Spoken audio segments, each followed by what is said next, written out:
can't Twitch remember to log me in? Are you in the RPGrinders chat? I think so. Like I'm in the RPGrinders room. Because I don't. It's. Let's see. I don't see you in there, dude. Went live. Watch. Oh, there you are. I see you now. Yo. Okay, cool. Let's see if I can. Your message was blocked by the spam filter. What? What? But Breakman's a spammer. What is this? Maybe you shouldn't call yourself Breakman. I don't know. Your message was not sent. What the flippin' shit? You are now a mod. Alright. Oh, no. Eric's a mod. You're not. Eric's I can't see that. I can't see anybody. Alright. Well, I see Eric. I saw a notification saying that you left a message on the video, but I can't actually see it. Hang on. Can we just say fuck Twitch? No. Twitch is gonna be the... There we go. Girl. Alright. Alright. You're a mod, Eric. And as soon as I see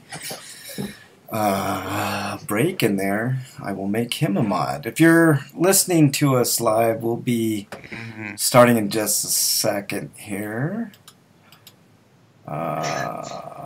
Okay, you left a message on the video, Break, but I don't see you in the chat. I think what you're doing is going to the video and leaving a message on the video, not the actual chat. Why the fuck is RPG fan spinning a false narrative about Final Fantasy's name? Eric, hang on. RPGrinders. I'm not saying you're doing it on purpose, but it's like people have already explained why that's called Final Fantasy now. Am I in the chat room now? Say something or do something. Damn, I did. Motherfucking dog shit. No, not yet. Do you see my typing, Eric? Test, yeah, I see it. Okay. Testes. Testes, 1, 2. Okay, I see Eric in there. I do not see... Welcome to the chat room. Oh, there's Bridget. Cool, Bridget's in there. Yo. Every time someone talks, this stupid little box on Skype pops up, and I don't want it to. Wow, the video's behind too, but yo. Yeah. Looks like I'm in chat now. Yay. The Breakman's there too. Sweet. Okay. We got everybody. We got everything. Sorta, kinda. I guess we'll start. Did you already tweet out, Break? Ooh, I was supposed to tweet out? Okay.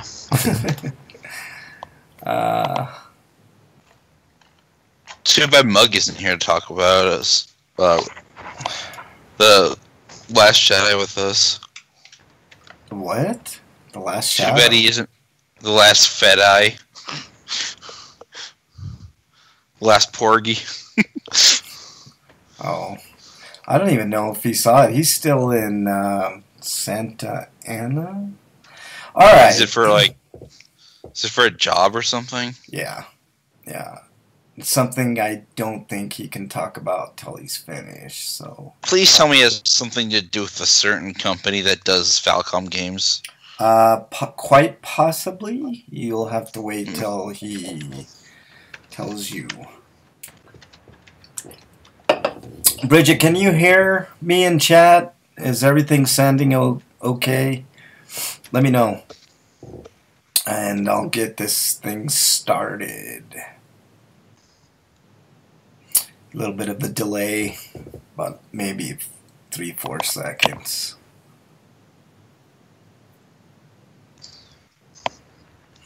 I wonder where Dungeon Buster is. I don't know. He'll be here shortly. Yeah, Bridget, let us know if you can hear us.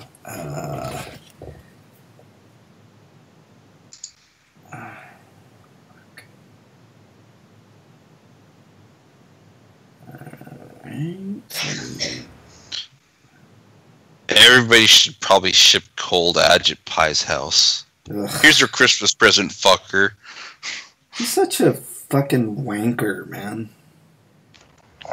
Always gripper. We all know I love how the GP likes coal. Okay, let's get this party started. Or any other fossil fuels. Oh, fuck. My intro music. God damn it. Hang on. He broke in. Yeah, I gotta do something here. Why can't Alright, I'm just giving up on trying to get rid of this stupid box. It just keeps coming up. What box, dude? What are you talking about? In Skype, it's supposed to show who's on the call. Every time someone new talks, it pops up. Even if they've already talked. You might be able to change that in your settings, but don't worry about it for now, dude. It does this stupid thing that Google Hangout does.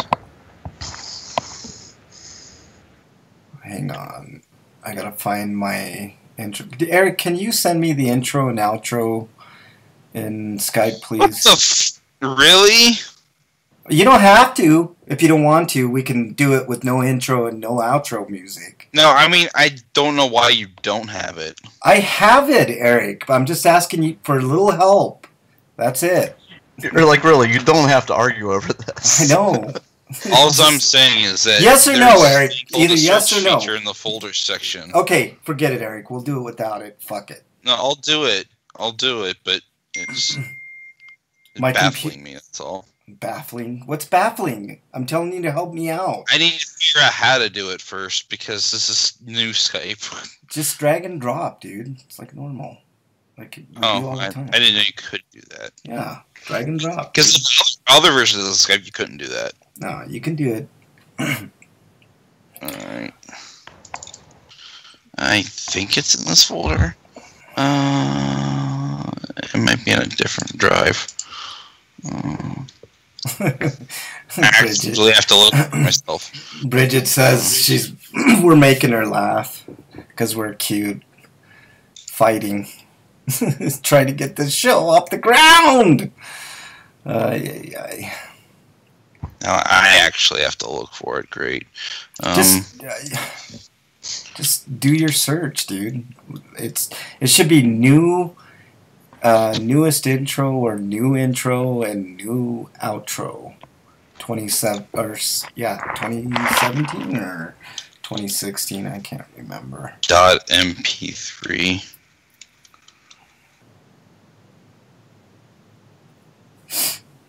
Wank it. Break, man. So funny. Break, I'm assuming you have not seen Jedi. Or have you? I think See, I even here. I think Breakman's getting a beer. That's my best guess. Oh boy. I can't remember where I put it. Dude, does Windows have like a finder where you just put in? Yeah, I typed it in, but it's like not working or what? We'll just do it without it. Fuck it. searching is just taking fucking forever. That's all. I can find mine, but for some reason it doesn't. Here, maybe if I do this, boom, and outro. Hang on, I got it. Never mind. Let's see. Put this over here. All right, hang on. Come on, come on, son of a bitch. Oh man, the trials and tribulations. Here we go. I got it. Don't worry about it, Eric. I found it. Alright, here we go. I honestly should have had it in the folder where I keep all the other stuff, but I don't know why it's not showing up. I don't know, but here we go.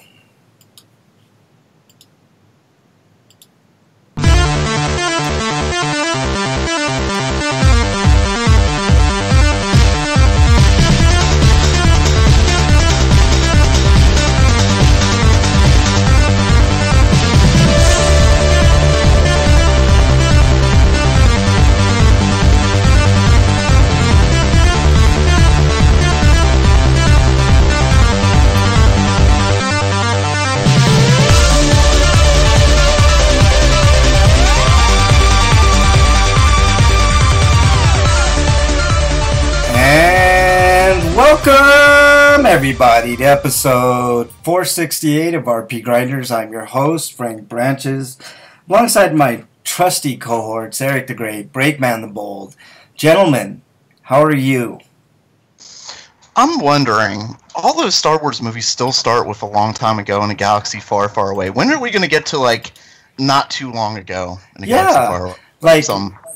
Or this happened yesterday in a galaxy far, far that's away. what Independence Day resurgence is. That's Nobody wants to see that. Oh my god, resurgence. Why did you do that? Why did you taint our Star Wars? I've never actually seen that movie. But well, neither have I, but I don't need to see it to know that it's trash. Okay, I finally found this fucking thing. It's one of those movies that, if they were going to do it, they should have done it like 20 years ago. Yeah. I don't know why, but for whatever reason, it ended up on this F drive. Who cares? Okay, maybe Independence Day Resurgence. Maybe it's a fun, entertaining movie, but there's no way it's a good movie. I haven't seen it, but I've heard nothing but bad from I know, that but movie. even still, some bad movies are still entertaining, you know? Yeah, maybe it's entertaining, but I agree with you. Like Justice League is a bad movie, but it's entertaining. I agree with you, Breakman. It waited too long. Like, they should have came out with that probably about 10 years ago. I see Soylent Grey, who is that in chat, says Independence Day Resurgence is not a good movie. I don't think so either. I totally agree. So I know what the ingredient in Soylent Green is. I'm not sure what Soylent Grey is. Is that like old people? Dungeon Buster. I think I know what the problem was. When you sent me those files all those months Eric, years ago. it doesn't matter, dude. We're doing the show now. I got the files. Skype had a default path for it. Don't worry about it. That's technical shit for another time, dude. We're doing the show. All right. Let's get into the news. We got plenty to talk about. Star Wars, anybody? Did you have a chance to see it, Break? No, I don't go to see Star Wars movies. Oh, you suck. I've never been a Star Wars guy at all. I'm not into it. You are an awful human being, and you should be lashed accordingly. I thought you were going to call me like a terrible liar or something. We call you Dark Side Break instead. Yeah, you're the Darth Vader of this show, man. That sucks. I did dress as Darth Vader for Halloween. I guess. Oh, you did? And you didn't go see Star Wars? We could totally spoil the movie for you, Break, because you're never going to see Star Wars. I'm never going to see it. I hate that Star Wars franchise. I'd never watch that. Oh, you're never going to watch? Okay, so we can spoil none of it. the Star Wars movies. Yeah. No, we're not going to spoil it because, people have to have a chance to see it, but we will talk a little bit about it. I don't know if I could go without spoiling it. I'll try to control myself, but I don't know. Yeah, try as you might, Breakman. Was there any alt-right whining about the movie at all? Because I haven't really seen any. Who gives a shit? I'm glad I haven't, but does anybody? Look, every movie that comes out has somebody that complains about it. Yeah. All right, well, let's get into our news for the day, Mr. Eric. Okay, from RPGsite.net, we got a release date for Trails of Cold Steel Kai, the Aberronian Civil War for PS4. This is a PS4 release of the game. This is coming out in Japan on April 26th. And XE made an announcement that we're going to talk about that might hint the possibility of us getting it in the same year as the first game in this game. Oh, okay, cool. Cool deal. Anything else on this, Eric? It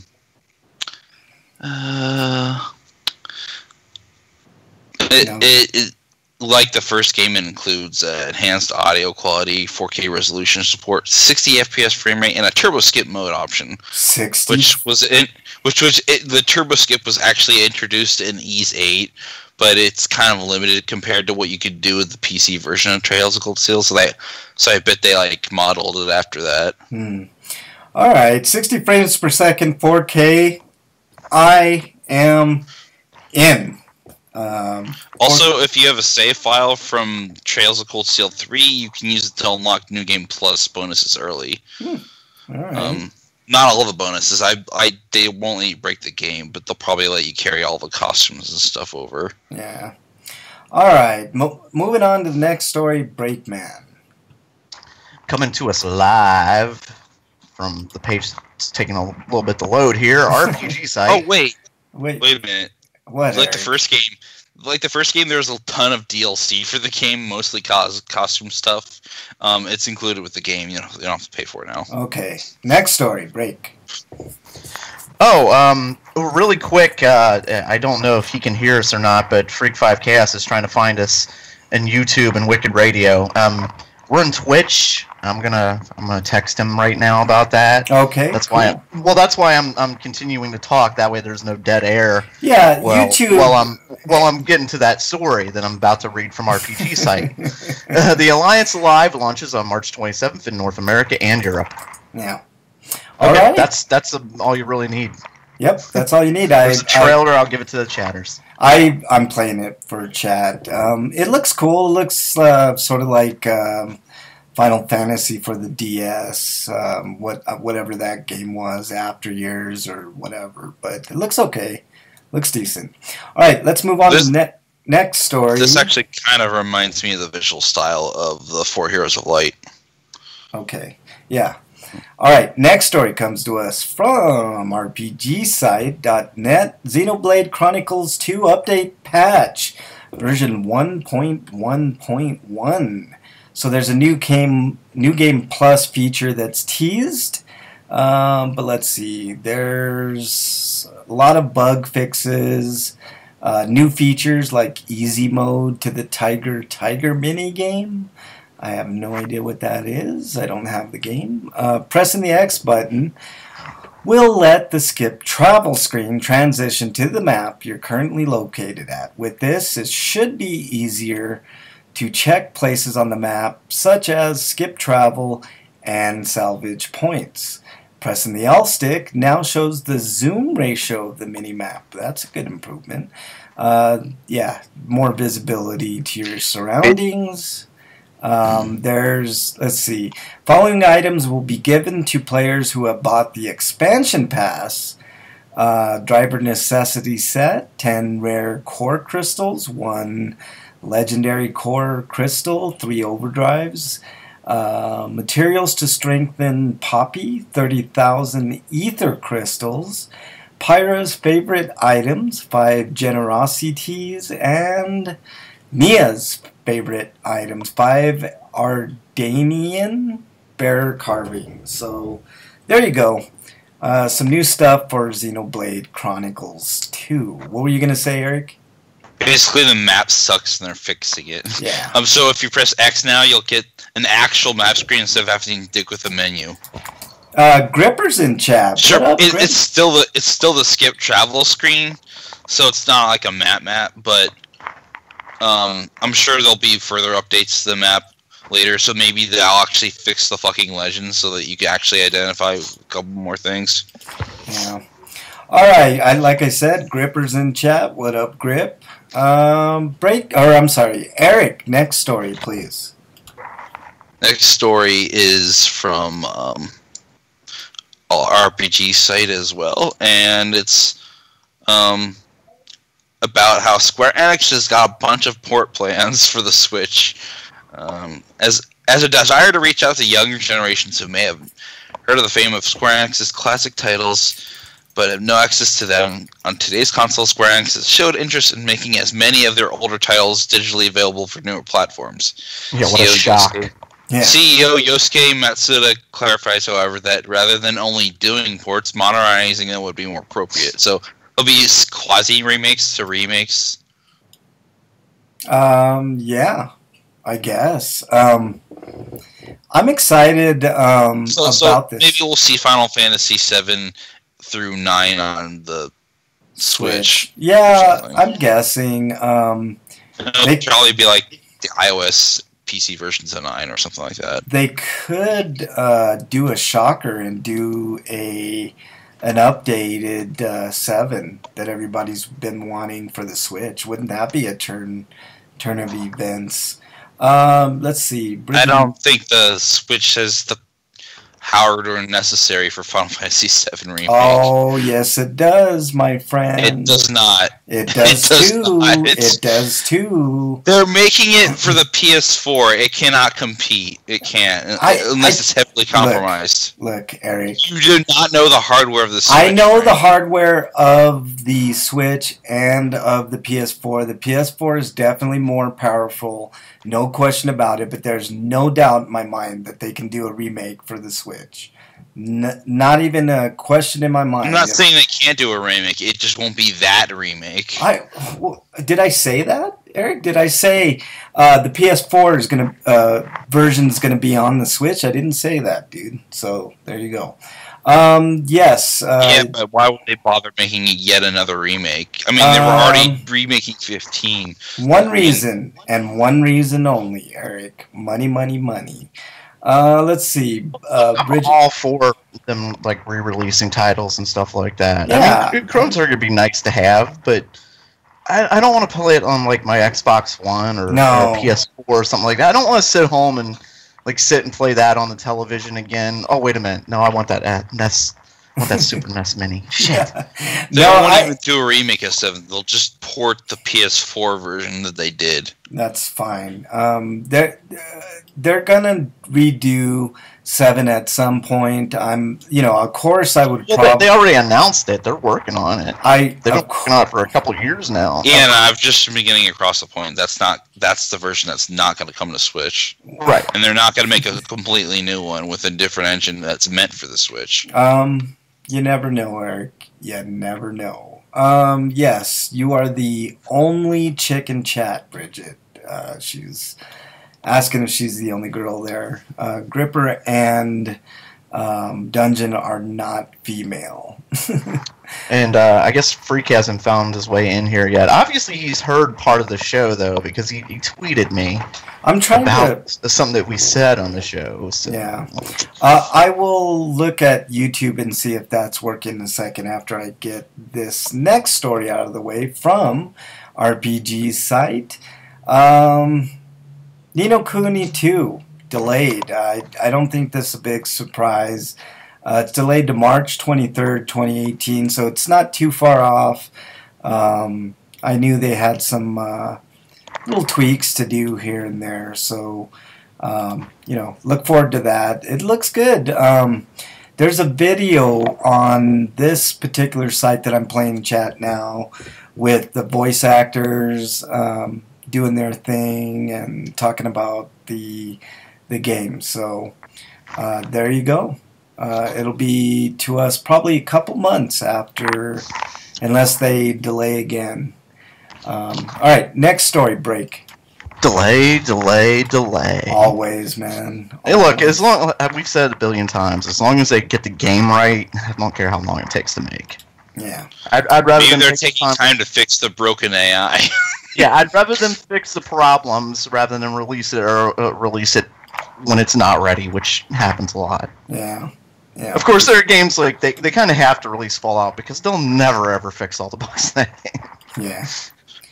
This is a company that re-released Skyrim on a bajillion systems and never once fixed the fucking bug that they could have fixed. I wonder what kind of bugs the VR version of Fallout's gonna have. Ooh, I don't even want to think about that, man. You know what's weird? I played a little. Should it fix the bug where it makes you barf because you're looking at VR? I like VR, but I'm gonna wait till they get better games for the VR. I'm gonna wait till I have the expendable the expendable money for that. Yeah, that too, for sure. Yeah. Who wants to spend $600 on a VR headset for the PlayStation? No, not me. Not me. That's for sure. All right. Let's move on to the next story. I can tell you now, though, if I won the lottery tomorrow, I'd get one sometime eventually. Yes, I would. I'm not running out to the store to get it. It wouldn't be like on my top 10 list of what I'd buy. I'd pay off my car first. I know, like I'd pay like this shit I owe. I'd pay up my cable bill for like the year to come or something. Get the house fixed up, stuff like that. Yeah. Or I'd use the earnings to like lobby Congress so that they can undo all the bullshit they've done this year. Can you imagine if I won both the current jackpot prizes? They're both over $200 million. I'd be happy with just one. I bought a ticket for the Mega Millions and the Powerball. So I don't play the lottery, Frank. If you guys don't hear from me next week, it's because I'm in Jamaica somewhere. Doing. Frank, I was kidding. Like, the lottery is designed to keep poor people poor. Yeah, I know. Frank's gonna be in Jamaica doing coke. Exactly. It's another tax on the poor. It is. But in all actuality, I thought about the lottery and taxes. Instead of having the current tax system we have, can you imagine if they did like a national lottery? That would pretty much clear everything up. Like, people that don't want to pay taxes don't buy the lottery, and people that want to pay taxes buy into the lottery. Anyways. If I didn't have to pay taxes, I'd play the fucking lottery. Fuck yes. All right, next story break. Fuck you, taxes. Come on, big money. No whammy, no whammy. Oh. No whammy. If anybody gets that reference, God, you're dating yourself. I remember that very well. Yeah, I love that show as a kid. Coming to us live from RPG site. Super Robot Wars X announced for PlayStation 4. Okay, what's the date? And I wouldn't normally go into it because that's the basic thing of it, but there are 23 titles in this. If you don't know about Super Robot Wars, actually, if you're listening to the show, you know about Super Robot Wars. But this is a combination of 23 different properties, basically. Hopefully, we'll be lucky enough to get like this localized. The Unchallengeable Daytarn 3, Aura Battler Dunbine, new story of Aura Battler Dunbine. A bunch of Mobile Suit Gundams. Mobile Suit Gundam Zeta Gundam, Gundam ZZ, Char's Counterattack, Beltorchica Children. I'm pretty sure that's a manga-only entry, and that's not even an anime. Mobile Suit Gundam F91, Mobile Suit Gundam Wing Endless Waltz, Mobile Suit Crossbone Gundam, the Steel 7. I've never even heard of Crossbone Gundam. That's a manga. Okay. Gundam Reconquista in G. Mashin Hiro Wataro. Nadia, the Secret of... Wataru? Sorry. Nadia, the Secret of Blue Water. It's just weird because that's not exactly a mech anime, but whatever. Let him get in it. Eric, that doesn't sound like a mech anime, you're right. I mean, I've never seen it, but it doesn't sound like one. Brave Express Might Gain? The fuck? It looks like they're trying to spell might and just added letters on after it. I don't know. Gurren Lagann, that's Might Gain's probably an actual word, and I look stupid now. Gurren Lagann. Gurren Lagann the movie, The Lights in the Skies Are Stars. Code Geass. Lelouch of the Rebellion R2. Lelouch of the Rebellion R2D2, True Mazinger Edition Z, the Impact. Mazinger, I don't know. Eric, True Mazinger Zero versus the Great General of Darkness. Ooh, I want to know more about this Great General of Darkness.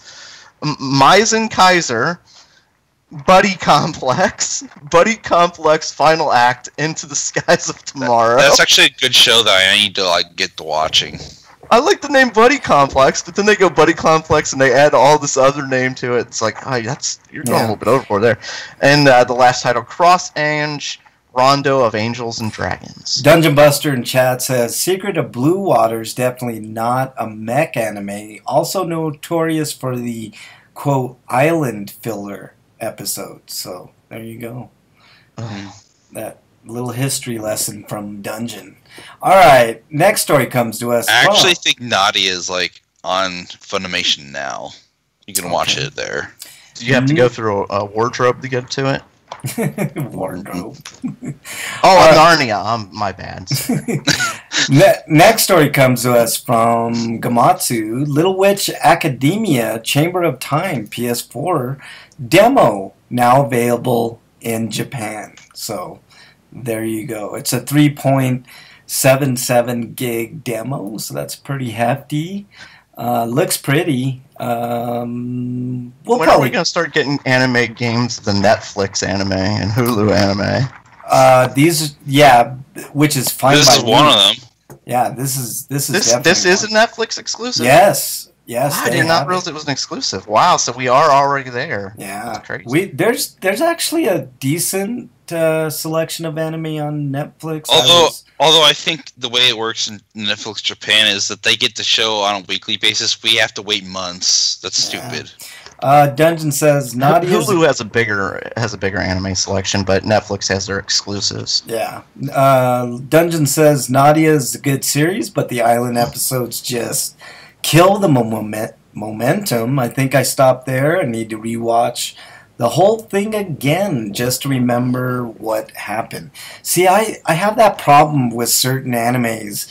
I get up to a point, they do filler episodes, and then I get disinterested, and I want to see the rest of the show, but I get lost, and then I have to rewatch. So it just kind of sucks, but I'll get there with some anime. I'm getting back into it. I watched Ajin on Netflix, so I still have to finish the second season last episode. I'm watching the 7 Deadly Sins now. Yeah, I saw watching that. High School DxD.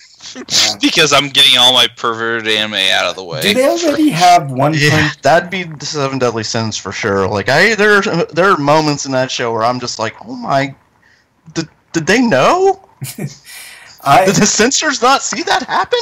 Also, I heard 7 Deadly Sins is a much better anime than 7 Mortal Sins, which is not the same thing, but it's also similar names, so you might get confused. I wish they would. I like it. Let me say I like the show. I'm enjoying it, but the sexual harassment in this show is out of control. Yeah, I can't say that High School DxD doesn't have that, but it definitely has more of that erotic harem anime type stuff going on. The hero in this is very touchy. In 7 Deadly Sins, he's very handsy. Is he he's like the Harvey Weinstein of anime? In other words, that's what you're saying, right? I think Harvey Weinstein's watched it like, oh, I gotta take notes. Like, he's good. Yeah. Hey, Wyland just joined chat. Nice. What up, Wyland? Damn, we're on a roll today. All right, next story, break. And yet, Freak still has. Yes, and there's Freak as you speak. Oh no, you threw me wrong. Yep, we see. Is everybody with a crown and op or something? No, that's just their voice. No. I don't know what that is, but there you go. So yeah, we can see everybody in chat there. Wow, right on. Nice to have you guys join us. All right, break. Next story, break. Next. I hit the mute button by accident. Coming to us live from Komatsu, Atelier, Lighty, and Soul PS4 demo now available. I don't even know what the hell I just said. And that's Liddy. Liddy and Suel. Yeah. Yeah. The Alchemist and Mysterious Paintings announced yesterday for PlayStation Store. Yeah, it's in Japan, so it's not here Demo yet. features the following differences from the full version. Okay. Not main events, including character events and sub-events, will not occur. So they're all original events then. That's nice. Battle level and synthesis level are capped at level 10. Background music cannot be changed. Costumes cannot be changed. Cross-save loading cannot be done. So, in other words, it's not a game. No, just kidding. It's a demo. It's just a demo. I've never seen like somebody list like the comparisons between a demo and the some demos have like original content that you won't find in the main game. And this is it, I guess. 6.88 gigs. That's a hefty demo. But oh well. All right, next story, Eric. I wonder if it's one of those where it's installing a fraction of the game too. Like it has to install a lot of some of the games. No, it's probably more like the demo to Bravely Default, which is its own thing. Okay. That's a certain file size. F13 is getting... Oh, Friday the 13th is getting another free update on Monday. That's cool. And Wyland says he bought the Gundam Wing Blu-ray. So that's cool. All right. Next story, Eric. See, I'm fine with just playing DVDs because I don't like Gundam Wing enough to buy it again. So I might. I think it's on Netflix anyway, so it's like I could just watch that version. Wyland, let me know. Is that? Can I just jump into that series with that Blu-ray? Is that like a complete set, or is there backstory that I need to get? There's actually 2 sets. Okay. So there's one that happens before this one, and then I don't know how it works. I'll figure it out. No, I'm saying season, or like the first 25 episodes are on one set, the next are on the second set. Okay. All right, next story, Eric, please. The next story is Fallen Legion Rise to Glory is coming to Switch in 2018, and NIS America is publishing it and doing a physical release of the game on their website. The name of the of the developer is Yummy Yummy Tummy. That's just hilarious to me. But anyways, it is a collection of Fallen Legion, Sins of the Empire, and Sins of an Empire, and Flames of Rebellion, and which were originally PS4 games and PS Vita games respectively. I think I might get that screwed up. But it's basically going to be Fall Legion Plus for PCU, and I don't know why they're just calling it Plus there. They might as well. I guess NIS decided this, and not Yummy Yummy Tummy. But and apparently the Switch version will have new routes for both titles, so it's going to have even more content. Yeah. I'm sure that will be rolled out to the other versions when it finally hits, though. But and so basically the copy on NIS is the Exemplary Edition, which includes a copy of the game, hardcore art book, soundtrack, a Medallion of Honor, so a piece of metal for whatever reason, and a box. Yeah. Ooh, it doesn't say how much it is. Oh, yeah, it's probably $100. It looks pretty. Looks alright. And no, it's not going to be $100 because the game's not even that much. No. I think the game's only about $20 or $30. Yeah, and there's a little announcement. But I got the Vita in the PS4 versions for review, but I asked for a Switch code, so maybe I should just hold off my review and just do it then. I think it's going to be early 2018. Yeah, it looks pretty, man. It looks really pretty. Is it? It's not a card game, is it? No, it's kind of like a Valkyrie Profile, in that each character is mapped to a button, and like it's real time, so that like you don't play out turns. You'll just hit the attack, the corresponding button for whatever character you want to attack, and like from spellcaster, you'll have to press up or down, or just the X button or triangle button in this case, to do a different spell, and basically you'll just keep fighting, and then you'll have to keep healing your characters because they will get hurt, and you can also block and do perfect guards. So it's a real time version of Valkyrie Profile, basically. Yeah. Let's see. Just right down to the fact that your soldiers are actually weapons that you give a physical form to. All right. So they can fight for you. Wyland says that I can just jump right in with that box set, but man, $153. Oof.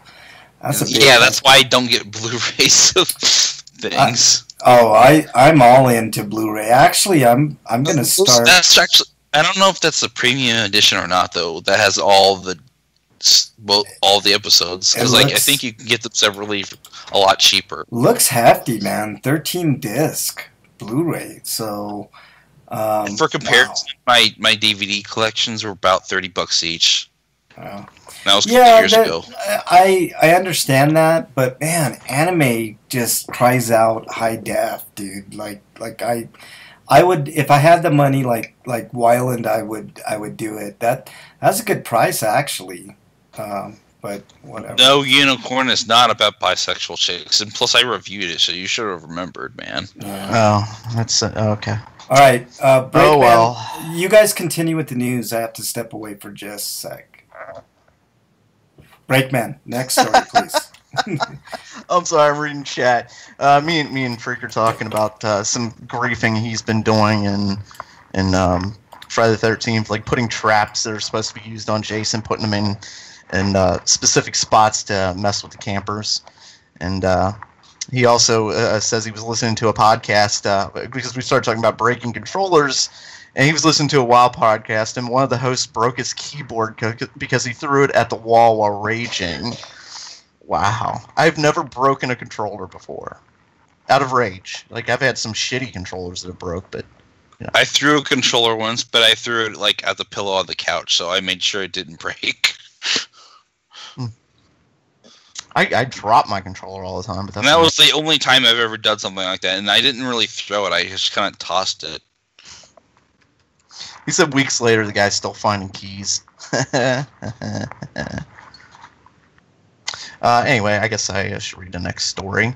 Coming to us live from Gamatsu. Tactical RPG Regalia Royal Edition coming to PS4, Xbox One, and Switch in Q1 2018. So I guess that means sometime before the end of March. We talked about Regalia before, but it was only a PC game then. Yeah. Key features, since Frank's not back yet. Robust turn-based battles with varied objectives and lots of viable strategies. 6 various regions to explore, each filled with battles, adventures, bosses, and more. More than 20 unique characters to meet, recruit, or befriend. Foster relationships and create the ultimate team of misfits. So wait, I can't make any of them my enemies? Dang. All you need to be... I want more games where you can make people enemies. I don't have that many. I can't really think of any, actually. All you need to be successful king. Town management, diplomacy, expeditions.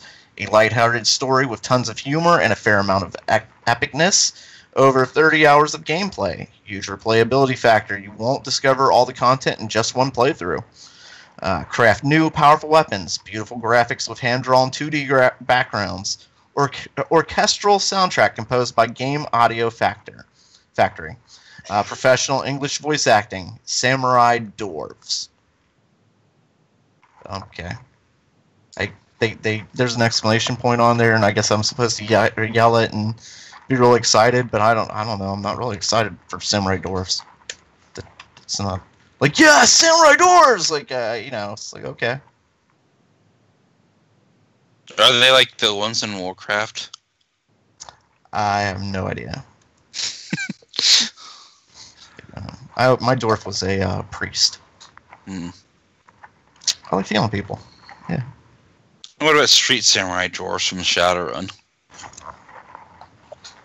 Oh, I haven't played Shadowrun since I was a kid.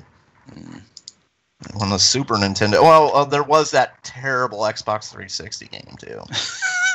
Don't even remind me of that thing. Oh, yeah. I played a demo. I was like, this is the saddest thing I've ever seen. Yeah. Oh no, there were some. They had great ideas. Just that was about it. That was where the quality stopped. The ideas of the game when they're writing them down. I'm like, this might be fun.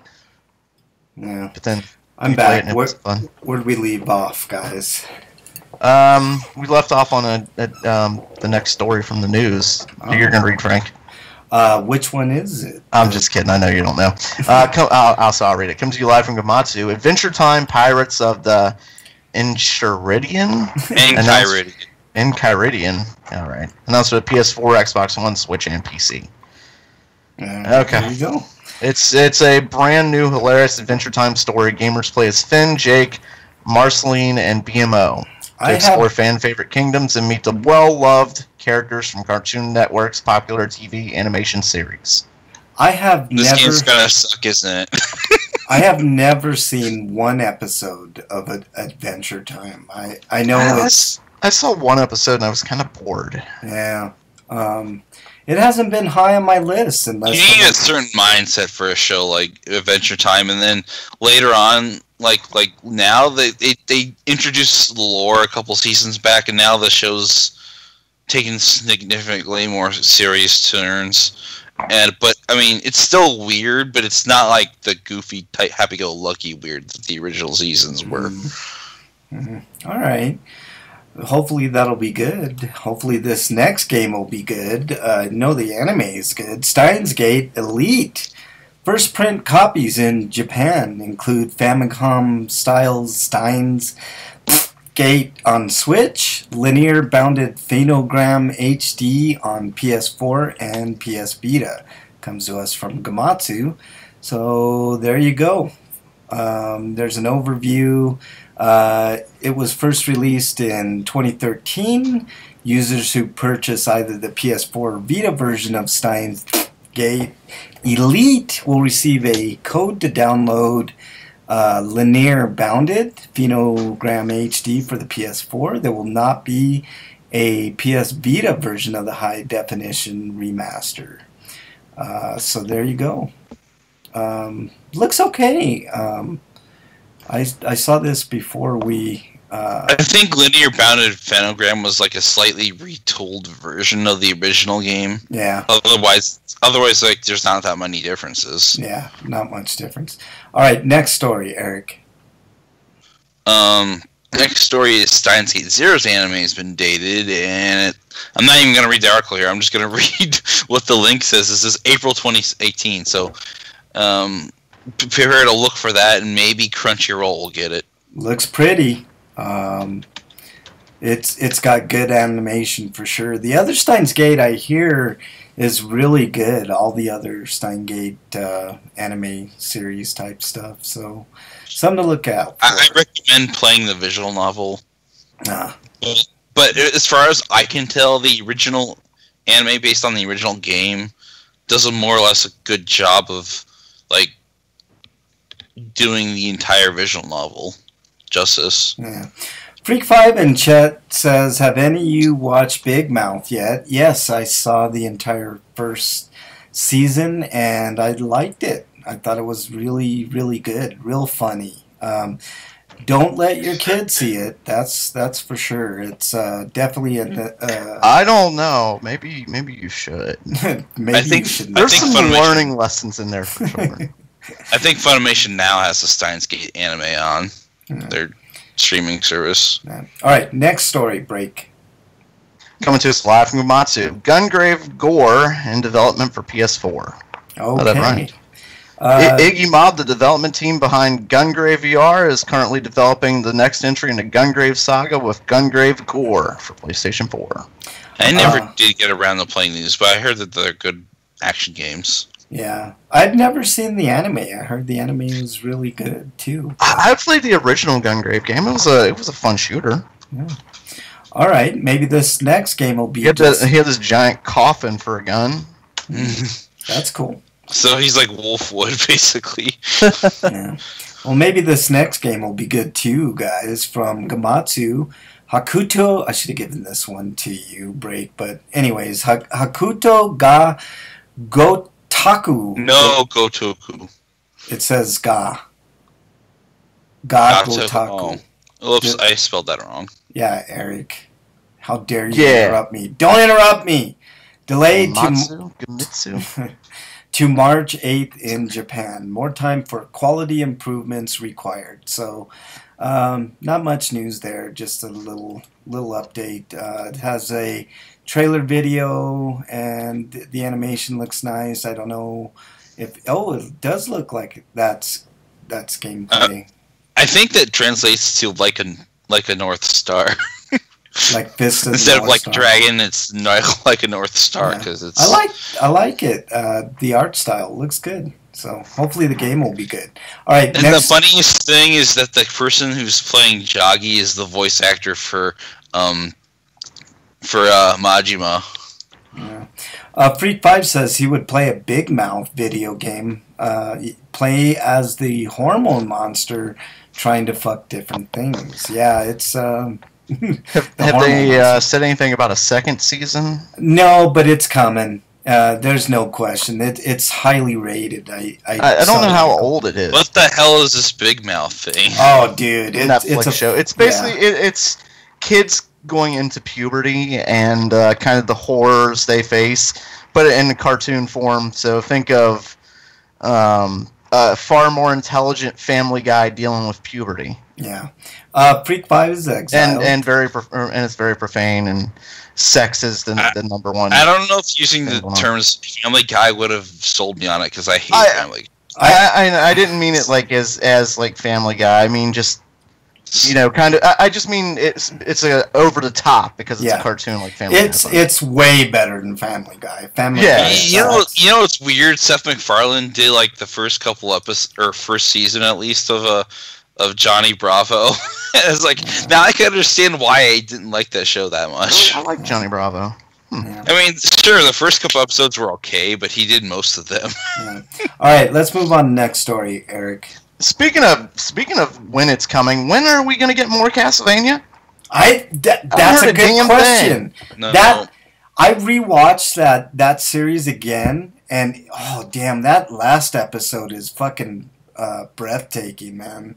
Really fucking They really do nail like the story of Castlevania. Oh, so good, so good. They're probably working on it, but I'd like to hear something about it. I want that's it what I now. mean. Like, you don't have to give us a date. Just say like coming soon and give us a teaser trailer. They need Just to come let us out. know something's coming. Yeah, they need to come out with it tomorrow. That's what I'm saying. Well, it's been nearly a year since it launched, so maybe we'll get it. Frank doesn't want a date. He wants it now. Now, I want it now. I just want them to come out with an announcement. Castlevania season 2, 3, and 4 out now. That's what I. You want it to be like Sega, like they're just gonna come up like it is out today. It's out. Like, yep. Sega Saturn. Sega Saturn. All right, next story, Eric. Next story is about Xseed's got a couple teaser announcements, but we know at least what 2 of the games are already. What are they? Says 3 announced 2018 titles and Q&A promotion. It says Xseed Games teased 3 unannounced game localizations for 2018 and a promotional image for a Twitter Q&A the company is running. And basically, they're just restating that Sakuna of Rise and Ruin, Trails of Cold Steel 2 for PC, Zwei the Arg's Adventure, and Shantae Half Genie Hero Ultimate Collection for the Switch are all coming out next year. But 2 other games that one of them's discovered that was in silhouettes. There's like 2 silhouettes here. Would be English Detective Mysteria, an Otome visual novel published by Marvelous for PSP in 2013 and PS Vita in 2016. So it's interesting to see Xseed actually do a visual novel, and an Otome one at that. But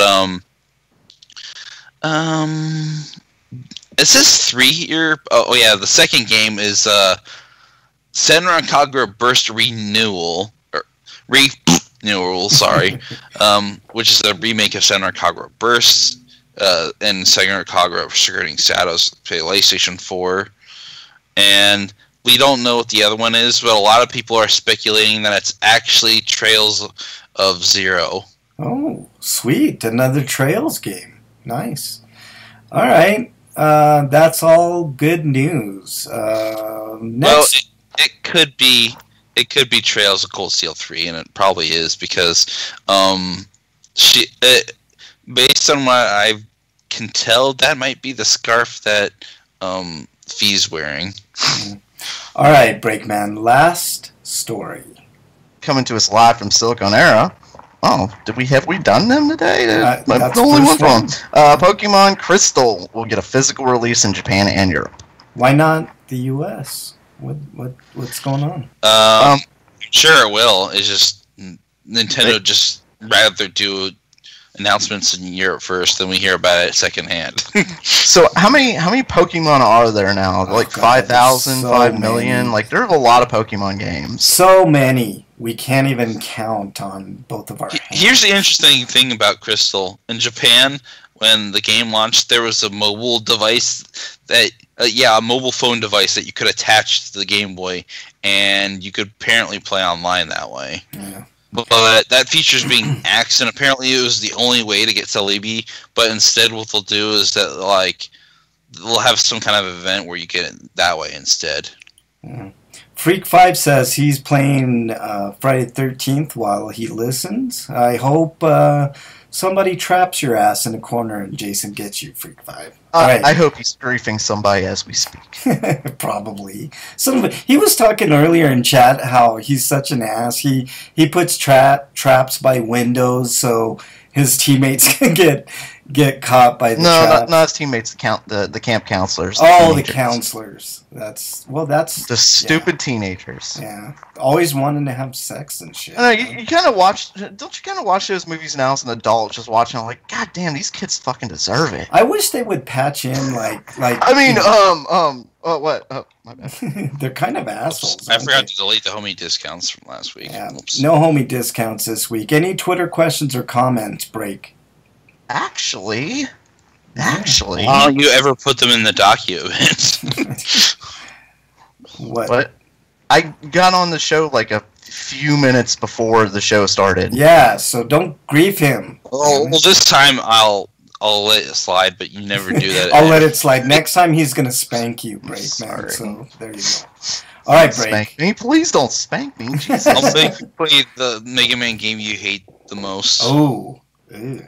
I wouldn't wish that on anyone. Bumping? No, soccer. Mega Man Soccer. That's an abomination. I mean, soccer in general is an abomination. So yeah, well, I was gonna suggest X7, but no, he has to play Bloodborne and not get killed once. Like he can't play another game until he plays Bloodborne and does it perfectly all the way through.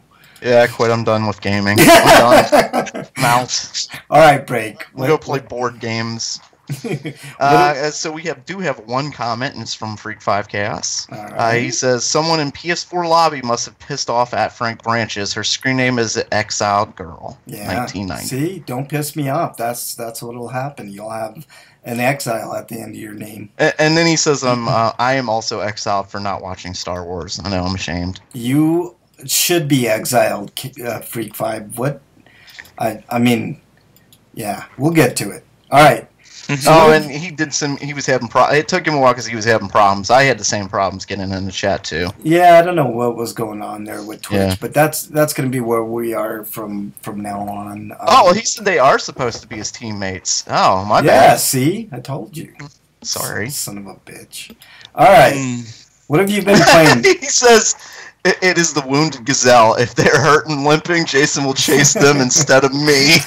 What an ass. I love that tactic. Wyland says he's... Oh, yeah, he hasn't seen Last Jedi yet. Oh, yeah. God, I might have to give you warning sign if I'm going to do spoilers. Yeah, no spoilers. We're not going to do spoilers at all. Raising the movie. I couldn't help myself. I'm sorry. I actually saw it today, if you guys can believe that. So, yeah, I'm on board with The Last Jedi. All right, what have you been playing, Break? There are scrolling words before the movie starts. Ah, shit! I can't help myself. I'm sorry. Spoilers. All right, Break. What have you been playing? South Park, mostly.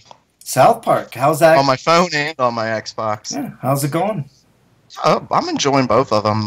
Both different games. The phone one is getting difficult, though, because of how much they kind of force you to play multiplayer at certain points. You can play single player for, I think, like 10 levels before you have to beat like a certain amount of multiplayer levels, and some of those multiplayer levels just get... multiplayer levels. Sometimes you're playing against people.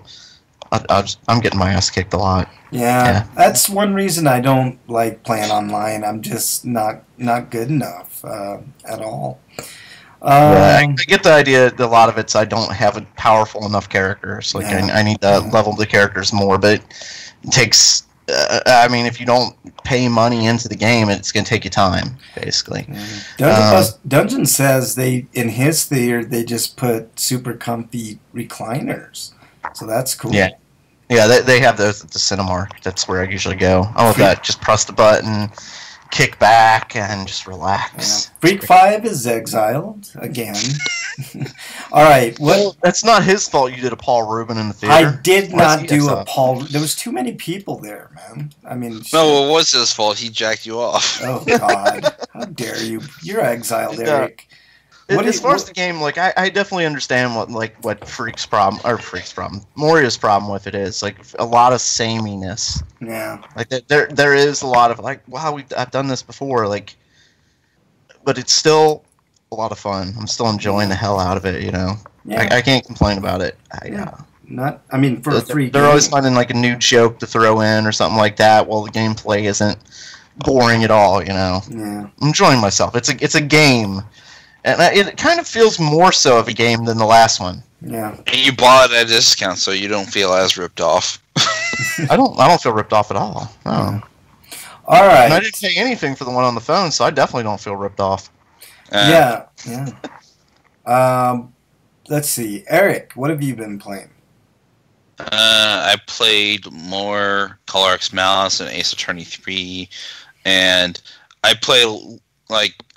I'm up to like 12% of Never Stop Sneaking, and I played a little bit of Tokyo Xanadu EX Plus. Okay, cool. Right on. That looks like a full complement of games you've been playing, man. That's awesome. I'll have you guys know I'm getting closer to getting a game system. Can you guys guess which system I'm buying first? Because I'm definitely going to buy both.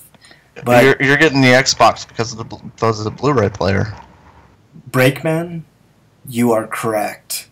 I'm not getting the S. I'm actually getting the Xbox One X because it does obviously have the ability to play 4K video, and it's. I looked at both systems, spec for spec. The X is gonna kill later on. It's one of those systems that on right now it's not, you know, anything super special, but I think later on when you harness the full power of that system, it's going to be. I don't do PC gaming, so this is as close as I'm going to get to playing PC games. So yes, surprisingly the first system I'm going to get is the Xbox. So after that, then it's going to be the PS4, and then the Switch. So within the first 4 months or so of next year, I should have all the systems. So yeah, I'm excited for that. But for now, I'm just relegated to playing Marvel Puzzle Quest on my phone. And how dare you, Wyland? He's disparaging the Xbox. I mean to sound stupid. What's PUBG? That's the connection. The what do you call it? The yeah, Freak Pipe says the Neo Geo. It's like the computer connection deal. I'm guessing. I don't know much about Microsoft, but no. He says, what is it? I don't know. Player Unknown's Battlegrounds. Okay. Those type of games are for PC players. I'm not. I want to know more about that game. Yeah, it looks okay. I've seen it in 4K actually on my TV. YouTube has a good selection of 4K video that I've been checking out lately, and I saw that game. But man, the games coming out next year, guys, are looking fucking phenomenal. That's the thing with gaming. Like, there's always like next year. Like, there's always good games coming out next year. Yeah, but dude, always. I know, but next year seems to be the year for games, dude. I don't know if you've seen like stuff for Anthem. And what else did I see that looked interesting? There was so many. Well, Anthem could go fuck itself because of EA and BioWare. Nope, it looks good, dude. That's the type of game that I want to play. Until they put microtransactions in and loot boxes. Yeah, that aside, the game looks fucking phenomenal. This is we always talk about games to play with other people, like getting all of us together. Yeah, speaking of playing with other people, I have to clarify something in chat. Chaos Freak says, I meant to ask you earlier, Break. You said you play as a Dwarf Priest. Are you saying that you played WoW? You were Alliance? The Dwarf Priest was my backup character. My main character was the Warrior Zombie. Or Horde, what do you call them? Forsaken. Fucking Forsaken, goddammit. I couldn't remember what they were called for a second. No, but my main character is definitely Horde. Freak 5 is exiled. Horde of Horde, just to clarify. Oh boy. Always for the Horde. Fucking Warcraft. Freak 5's exiled again, so there's that.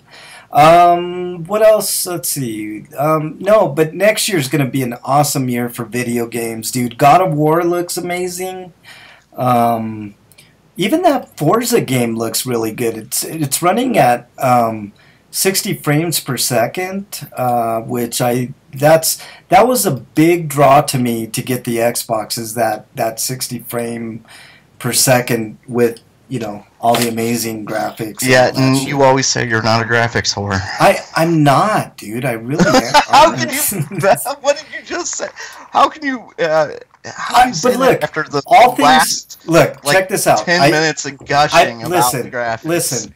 I've already laid out that I'm getting all the systems, so it's not a matter of me liking the graphics on the Xbox better right now. I think right now they're neck and neck. I don't think there's much difference between the games on the Xbox and the PlayStation 4.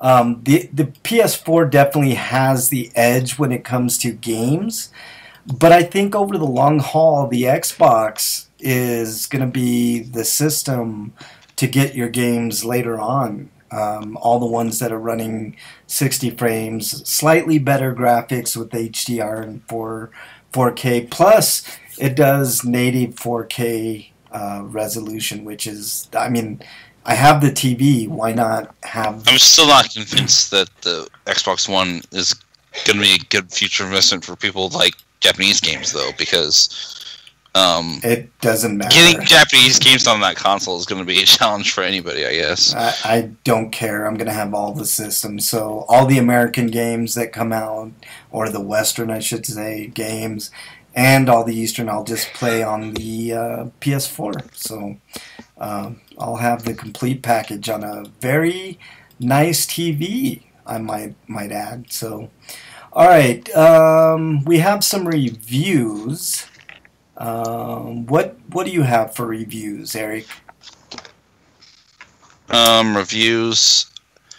I've got let's see. I've got Nier Automata, which I think I'm just gonna write, so I'm just gonna skip that. All right. And I got Coco and Lady Bird and Last Jedi, which we're all gonna get into later. But Coco is Pixar's latest film, and it's a story about. I don't think it's quite a period piece. The movie doesn't do a very good job of telling me exactly what time period it takes place in. It does look modern, but it could be something as far back as 2000.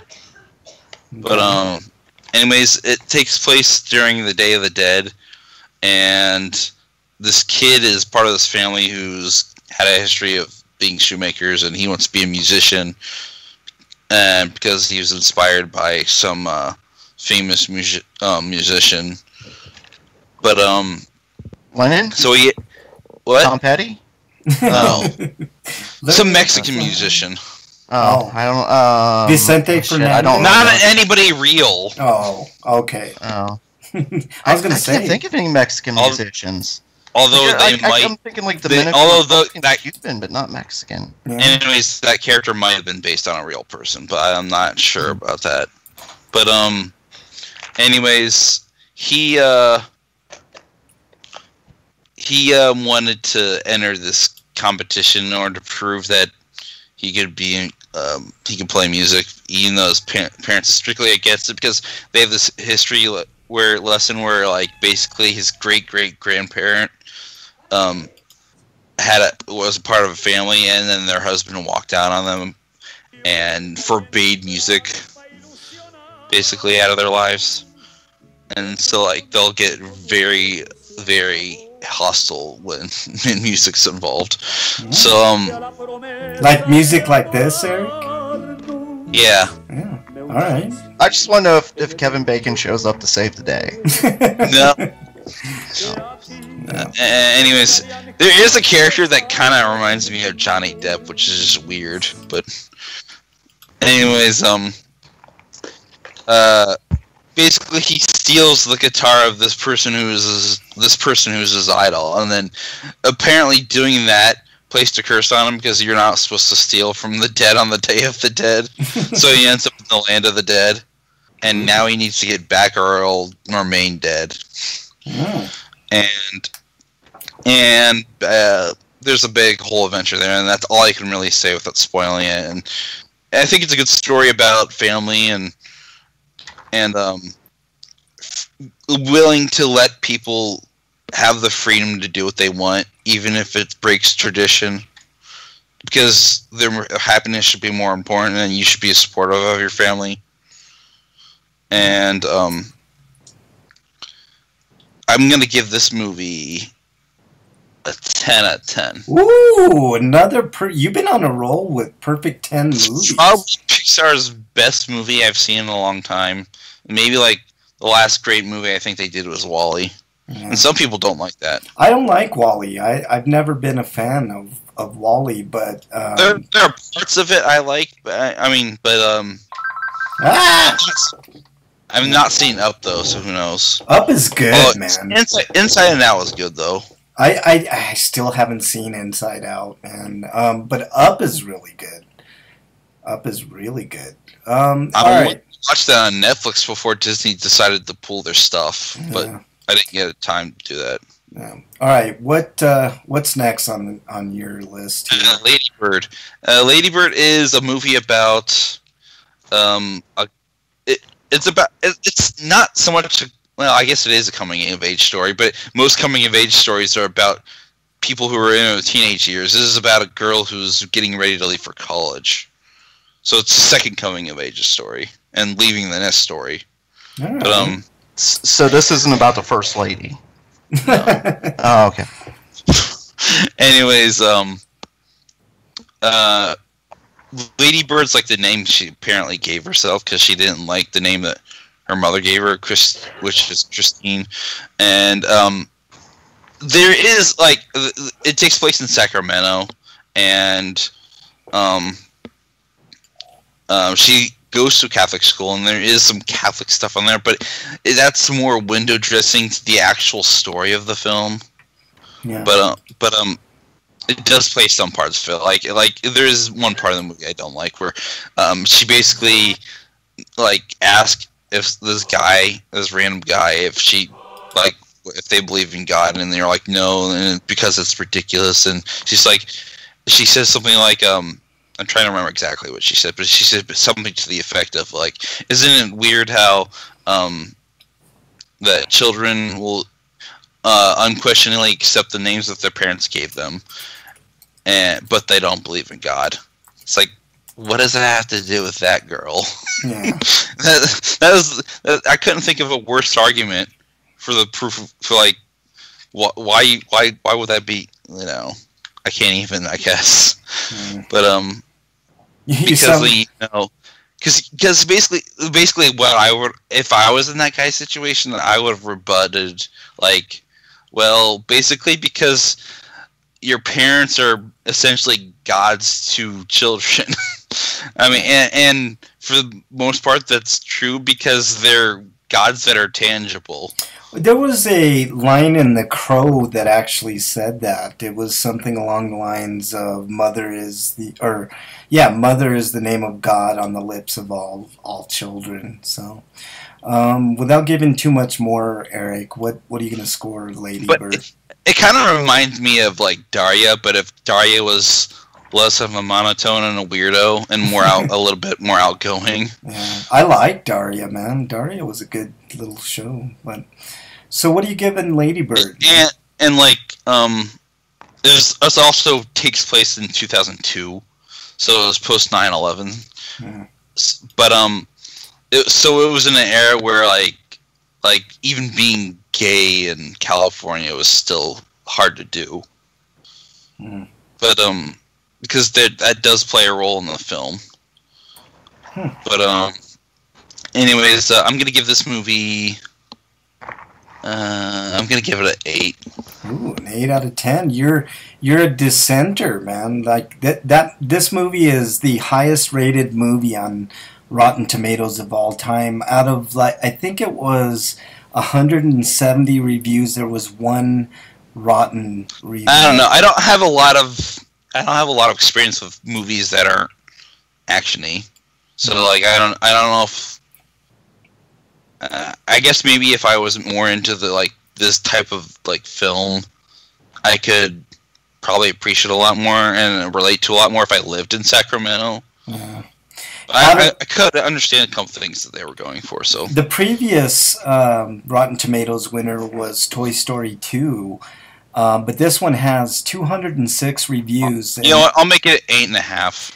Out of 206 reviews, only one was rotten. So Lady Bird is definitely a movie that I want to watch. It might be a rental for me, but yeah, it says very, very, very a lot of good things. I think if I could have rented it, then I could have paced myself, but I had to be subjected to a theater. Yeah. All right, let's move on to this.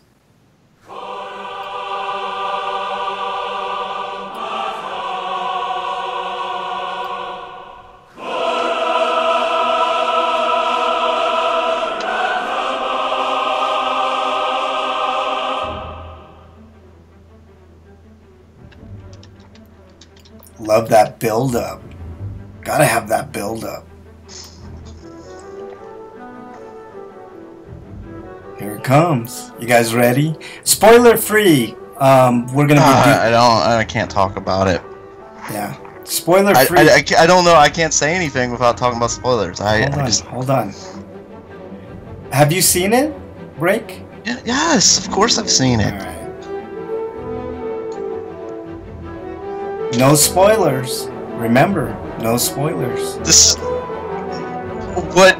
Okay, are you sure? Because I thought most people had seen episode 1 at this point. That's totally Return of the Jedi. Yeah, it's Duel of the Fates. Yeah, it's Duel of the Fates from the first one. Yeah. Alright, that's enough music. Yeah, Star Wars. Obviously, it's not going to be... We're not going to try to do spoilers, but... If you but just in case, I've been warning them in chat, don't might want to mute yourselves, or as Chaos is taking his headphones off. Yeah, I'll let them know when we're done. Yeah, I'll let them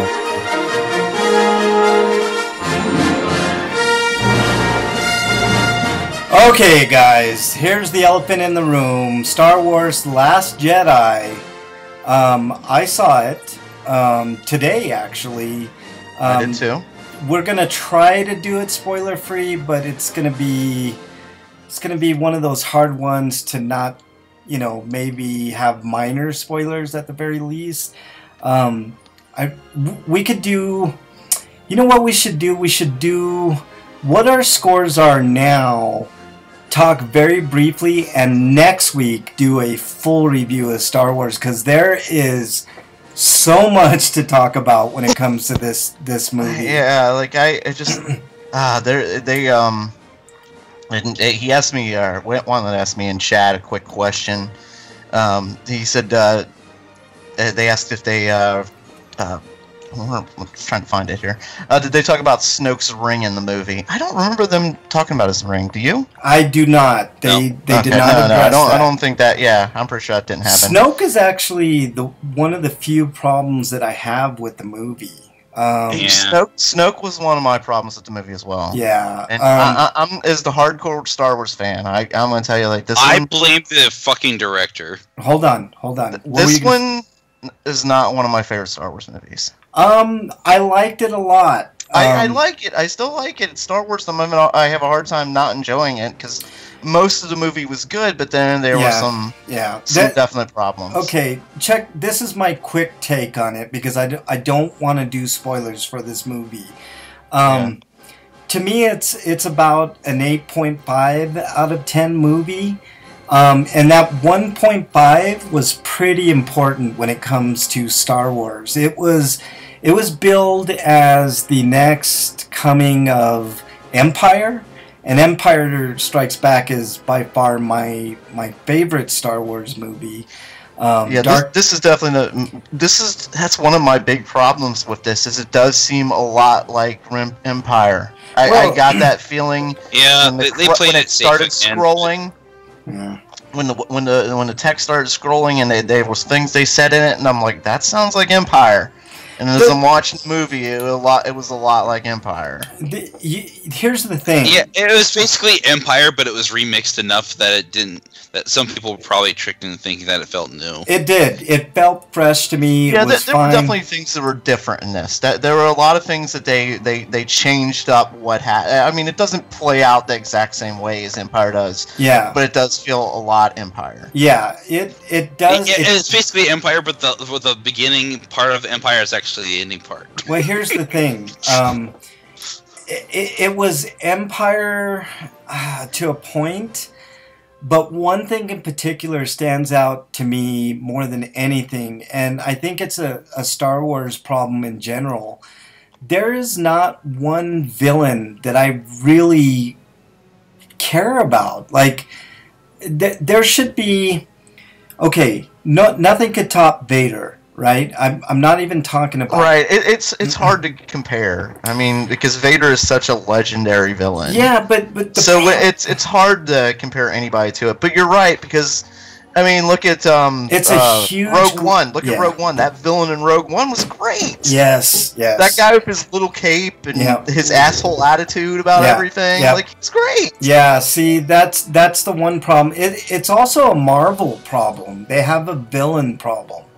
And until they can either flesh out Kylo Ren to be more Vader-like or evil, it's not going to be, it's not going to reach the heights of Empire. Once they get the villain down, once they either flesh out Kylo Ren or for some weird reason bring back somebody like Darth Maul or...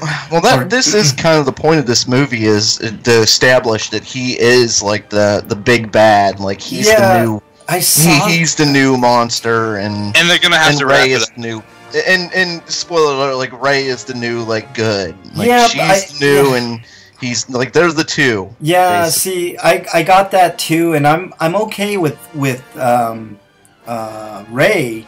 But I have a huge problem with Kylo Ren. Like, Kylo Ren to me seems too nice. Like, he it's not that he's nice, it's that he's emo. I mean, he basically wants to burn everything away that he gets bored of. Yeah, there's a specific moment, like, I want to...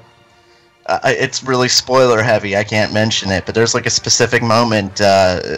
exactly what you're talking about. Yeah. But one of my biggest problems is most of the movie was really, it flowed. Like this movie takes place over the it seems like mere hours for the most part, but it takes place over not hours, over mere days. I mean, yeah. Actually, I think like maybe a week. Yeah, maybe even less than that, dude. Maybe less than that. But the problem, there's at a certain point where I don't know why this seems to be a fad with like the new Star Wars, where they go off from the main plot and go do something else. Well, they're setting things up for the next one, so in a stupid way. There's better ways of doing it without this is ever since the pod race. It's been like that with Star Wars. Everything's going good, and then for some reason they'll completely branch off and go into something else. It's like, well, to be fair, it was happening simultaneously, so they were basically just showing us what was going on. And it wasn't as long either. Like this wasn't like the pod races, which took like 20 minutes or something like that. Like this took. Not to mention the setup for the pod races. I just, like I said, the problem lies with the villain. I don't know if it's a casting issue. I don't know if they've done enough with Kylo Ren. Wyland in chat knows way more about Star Wars than probably any of us. And Wyland says that's every Star Wars, but I also. like, even in the original, I think they've still. I don't think they really went off on anything because. Everything added up to something and staying in the story. You know, they didn't suddenly go to another planet that's happening off. Well, fuck, I don't want to say it like that because then you're saying like Dagobah and whatever. No, that's not what I'm trying to say. Like in the middle of basically this movie is tense, going from start to end because the Resistance is being hunted down and eliminated. And at a certain point in the movie, a couple of characters go off to go find somebody else, and then they go through. There's another plot, and you know that kind of stuff. Yeah, it was all really to introduce this other character, and I think they're kind of showing hinting of hope. You know, like this is. Their kind of way of showing that there's hope for the future, but I got two things that I like to say that bothered me, and I'm gonna be spoiler free as possible about it. Yeah, so, I'm trying to be as best I can. But basically, next week we're going spoiler heavy, okay? Yeah. There are two next week. There are two events that bothered me, and it's basically there's a moment in the film where a character should have probably died, but they had to give if anybody see Gundam Seed Destiny, it's basically what I'm going to call the Cogley moment, where they just do something that you couldn't normally expect them to do. Do you mean is this somebody who's maybe flying through space? Yeah. Okay, that's the moment I thought you were talking about. Yeah, I agree too. But it's also very low on the probability scale. Here's like credulity, and then there's the Matrix scene. I like that scene actually because that. I mean, but at the same time, it's like, did you really have to reference something from 10 years ago? No, it wasn't. 10 years ago? It wasn't doing that. It was just showing you some of that person's skill, dude. Like that. Like seriously. Yeah, but they haven't been, active in a long time. Yeah, but so what, dude? Like the problem I had with this movie is just purely with the villain. Like, there's nobody menacing enough. Kylo Ren, to me, he's kind of wimpy. Like, and to be honest, Snoke. I mean, yeah, like, and obviously, like, if Snoke was to fight him, Kylo Ren would lose. Yeah, they made that pretty obvious. Yeah. But other things happen, and I don't want to spoil that. Yeah, and I could argue about what they did with Snoke was just unforgivable, if you ask me. They really do need to come up with a better villain. Somebody akin, like Wyland says, Darth Maul's deader than dead. Yeah, I know, but they need somebody like that. Zombie Maul. They need a Darth Maul-esque villain to hate, because that's what made Empire so great. This movie was but not a spoiler because it happened in the last movie. Like, he killed Han Solo. I mean, how can you not hate him? Yeah, but I know what you're trying to say. I mean, everybody hates him, but we hate him kind of like as a douchebag, as opposed to holy fuck, I wouldn't want to be caught alone with that guy. Okay, that's what I'm talking about right there, Breakman. When you watch The Punisher and you see Barenthal do what he does in that series, it makes you like really, really not like him in a lot of ways. Right. And with Kylo Ren, and it's supposed to be like that. I still love him. But they need to do something akin to what they did with Darth Vader in, what was it, Episode 7 or whatever, the last big one, not Rogue One. No, Episode 3. Was it Rogue One? No. When he became Vader, because that really no.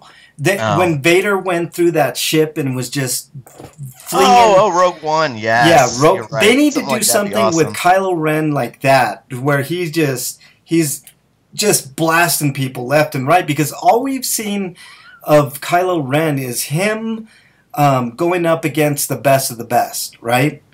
Rey in that forest scene in Force Awakens, and going further. I don't want to spoil any more, but he's only. I want to see him go up against, like 50 rebels or something, and just totally destroy. Make us hate him. Make us feel like, God damn, he sucks. And not necessarily just hate him, but make us feel like he's scary.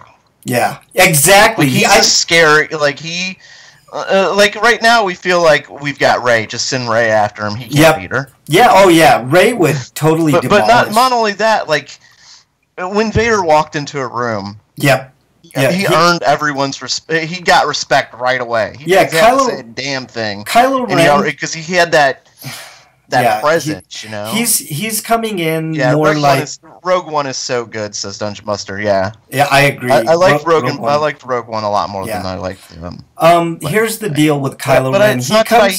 But I don't want to sound like I hated this movie because I still enjoyed the hell out of it. I will say that I think what they're trying to do with Kylo Ren is they're trying to peg him as like an alt-right leader, and he's fighting with the other alt-right members.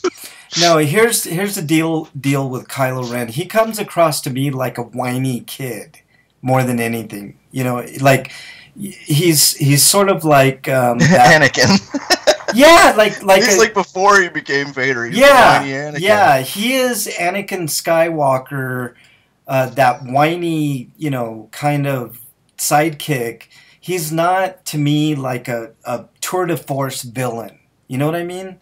That's how I feel about it. We'll talk about. That's why I feel like the next movie will probably have like an evil villain that Kylo and Rey are going to have to team up to fight.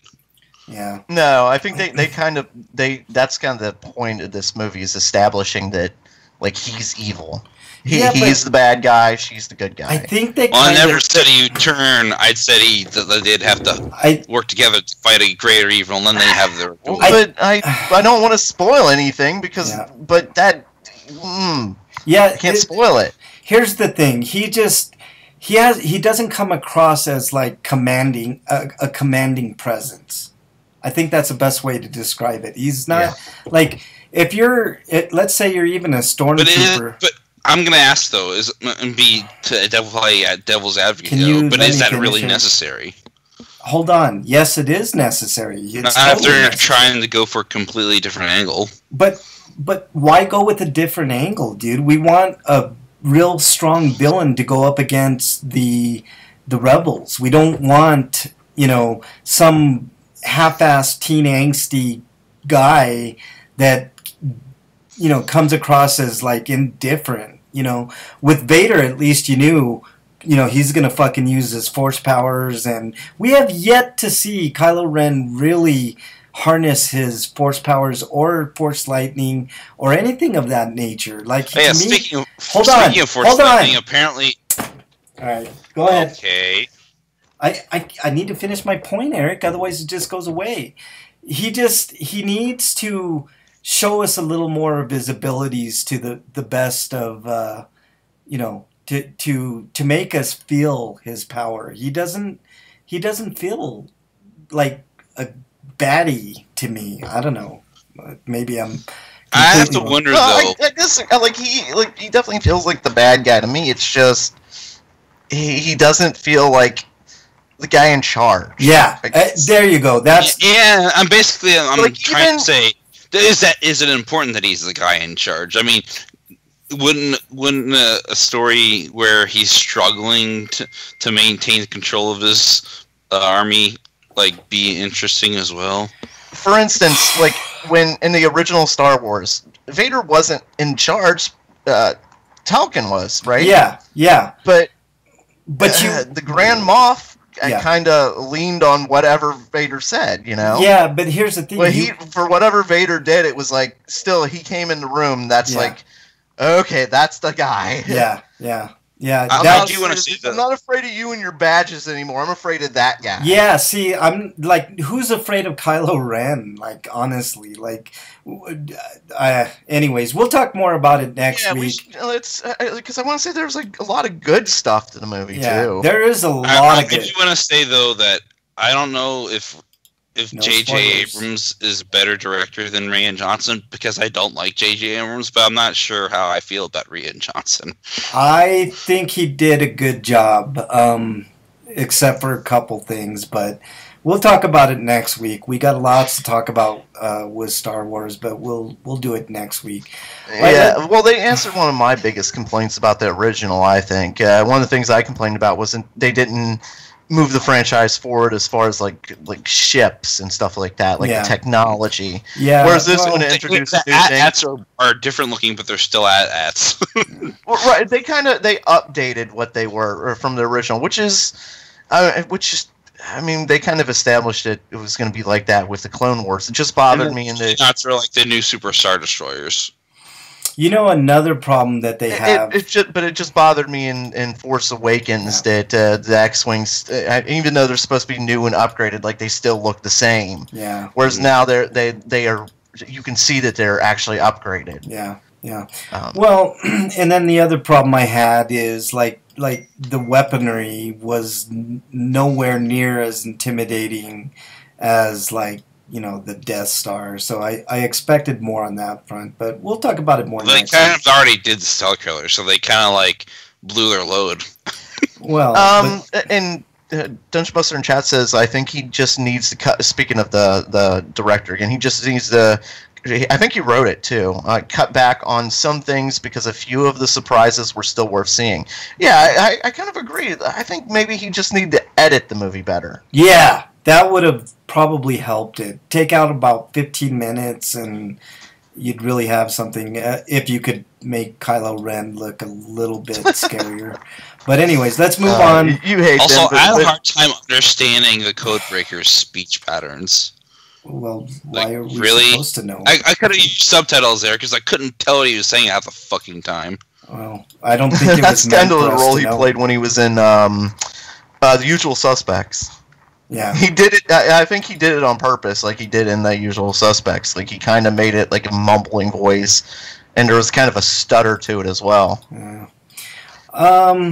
I just, like I said, the villain is that pretty much makes or breaks a Star Wars movie, but whatever. All right, Dungeon Buster sums it up. Solo. So, like I said, I can never hate a Star Wars movie. They're just okay. With only one real exception, I hated the second Ewok movie. That was pure garbage. 1, 2, and 3. Wait, both of them were. 1, 2, and anyway, most of 3 were garbage. But I agree with you. It's an event. I'm glad I saw it. Just like Dungeon Buster and everybody that saw it. Sure Dungeon Buster says, I wanted a Star Wars movie and I got one. Could it be better? Sure, but I'm glad I saw it. Exactly. Yeah. That's how I feel. All right. Let's move on. Definitely, it wasn't my favorite Star Wars movie. I can tell you that now. Like, I especially going off on that weird tangent, I thought. Yeah. But for the most part, like, I still enjoyed it. It's not the worst Star Wars movie I've seen. Trust me, we're going to probably... I feel like it's somewhere around the middle. Yeah, we're going to talk about it. It's not like... And maybe some of the disappointment is we're coming off of Rogue One, which was so good. Let's save it for next week, please. How about I put it above Return of the Jedi? We got to move on. Slightly behind Empire. All right, Breakman, your stinko of the week, sir. Well, it seems like you want to get out of here quick, but I wanted to... I don't want to get out of here. I just want to have time to talk about stinkos and sweetos. Okay. Well, you just seem kind of upset or something. No, we're going to talk about Star Wars next week. Can we please move on? Okay, fine, Frank. All right. You see, I think he has to go to the bathroom. That's what. No, I don't. Let's just move on. Stinko, Breakman, please. Okay. My stinko goes to some of the people we found were caught sexual harassing this week. One of them, Dustin Hoffman, which an actor I like. But there's one in particular who I wanted to bring up. I gotta bring up what he said. You want to talk about the one that didn't want to even face his crime, so he killed himself? No, that you can talk about that if you want to, but I wanted to mention that ESPN had several people that were caught up in the sexual harassment that's finally being revealed. It's something that I guess maybe we didn't know was going on to this extent. We'd assumed that there were probably a couple of guys, but I don't think anybody knew it was going to be like this. Oh, I told you guys this. I'm glad that this is happening because it needs to happen. Yeah, I predicted this break. Remember we were talking about Weinstein probably... No, I meant Hold on. But yeah, that's the Weinstein time, but I'm talking about before Weinstein. Okay. What I said when we were talking about Weinstein is in the coming weeks we're going to hear of a lot more of these incidents, and sure enough, we got it. You mentioned the NFL ones. There's still plenty to be said. Yeah, well, actually, I didn't because you didn't let me finish. You interrupted me, even though you said I was interrupting you. Go ahead, break. Okay, my Stinko goes specifically to what was going on with ESPN, because there were several people that went, but mainly Warren Sapp. Yeah. Because instead of the guys normally deny it, which I think is scumbaggy. But it's what par for the course. Very few admit it. You know, there's very few CKs in the world. I mean, he's a terrible person, but at least he knows it, and he's gonna try and do something about it. He's gonna admit it. But Warren Sapp is trying to explain it all away. Yeah. One of the things he was accused of was buying sex toys for the person who was suing him. He said he also, let me scroll down there. He allegedly gave sex toys as Christmas gifts 3 years in a row, showed her pictures of women he had relations with, and openly talked about his sex life in front of the woman who was suing. And he used the bathroom right in front of her. He says, I went into the bathroom to pee, but I didn't do it in front of her, basically. I didn't pee in front of my wife, and I was married to her for 9 years. It's just not something you do. What is it about? It's not cute. It's not sexual. It's not something you want to see. Last time I checked, if you ate some asparagus, it might stink. So he tries to explain the peeing in front of her away. He said the sex toy. He also said the sex toys he brought in were after a general conversation, after a couple makeup artists saw the devices in a magazine, and it wasn't about sex. Yeah. We were sitting there around Christmas time, and everybody brought a Christmas gift, a little holiday joy for everybody. So my man had made a little novelty thing that looked like mascara, eyeliner, and different things. Little toys for ladies that move around a little bit. Oh, boy. I showed them pictures, and makeup artists said, bring me some, so I brought them some for makeup ladies. What a liar. And then he says, where is the harassment at? I'm the notorious one. I'm always the bad guy. It's why I'm here today. Ain't no hashtag Me Too, nothing. No sexual harassment. You're not going to put that on me. Whatever. Like he tries to explain giving them sex toys. He doesn't even actually address giving her sex toys because she's not a makeup artist. Yeah. He's talking about the makeup artist, and she's I don't know if it mentions what a stylist. She's a stylist. Yeah. She does. Yeah. Did you have? Oh my! You're kind of breaking up, break. Okay, sorry, I couldn't hear you. There's a fucking ad went off. Yeah, there you go. That's what happened. Yeah, I agree with you wholeheartedly. He's a liar. Anybody that comes out and does like any preemptive stuff like that is. It's not. I think it's worse than lying. I think he's convinced himself that it isn't. Like that. This is just the way it is. Like that's not. This isn't sexual harassment. Like she's being absurd. Like I honestly think. I mean, he honestly thinks that he didn't do anything wrong. Yeah. I think it's even worse than a liar. Yeah. You know, because the liar at least knows that he's wrong. Yeah. But yeah. I think Warren Sapp, in his mind, has convinced himself that she's wrong. Well, they always say... A deluded person's always more dangerous than a liar. They always say, you know, if you tell a lie enough, you'll believe it, you know, and others will believe it. So maybe that's his tactic, but it's not going to work. Like I said, well, maybe it is. I don't know. We honestly don't know. But like I said, I think it is. I think he thinks that's the truth. Like, that buying them sex toys was just me buying her a gift. Yeah, and that it's like, okay, do you guys know who Morgan Spurlock is? He's the guy that did Super Size Me. I'd like Super Size Me in those two. Yeah, I did not like Super Size Me because it was totally inaccurate, and he even admitted after. But Morgan Spurlock is a sexual abuser, and he talked about it, and he tried to preemptively do kind of the same thing that Warren Sapp is doing, saying, I don't think so. I think this is different. No, it's not different, and let me tell you why. He's saying he did it, and he's wrong, and he's wrong.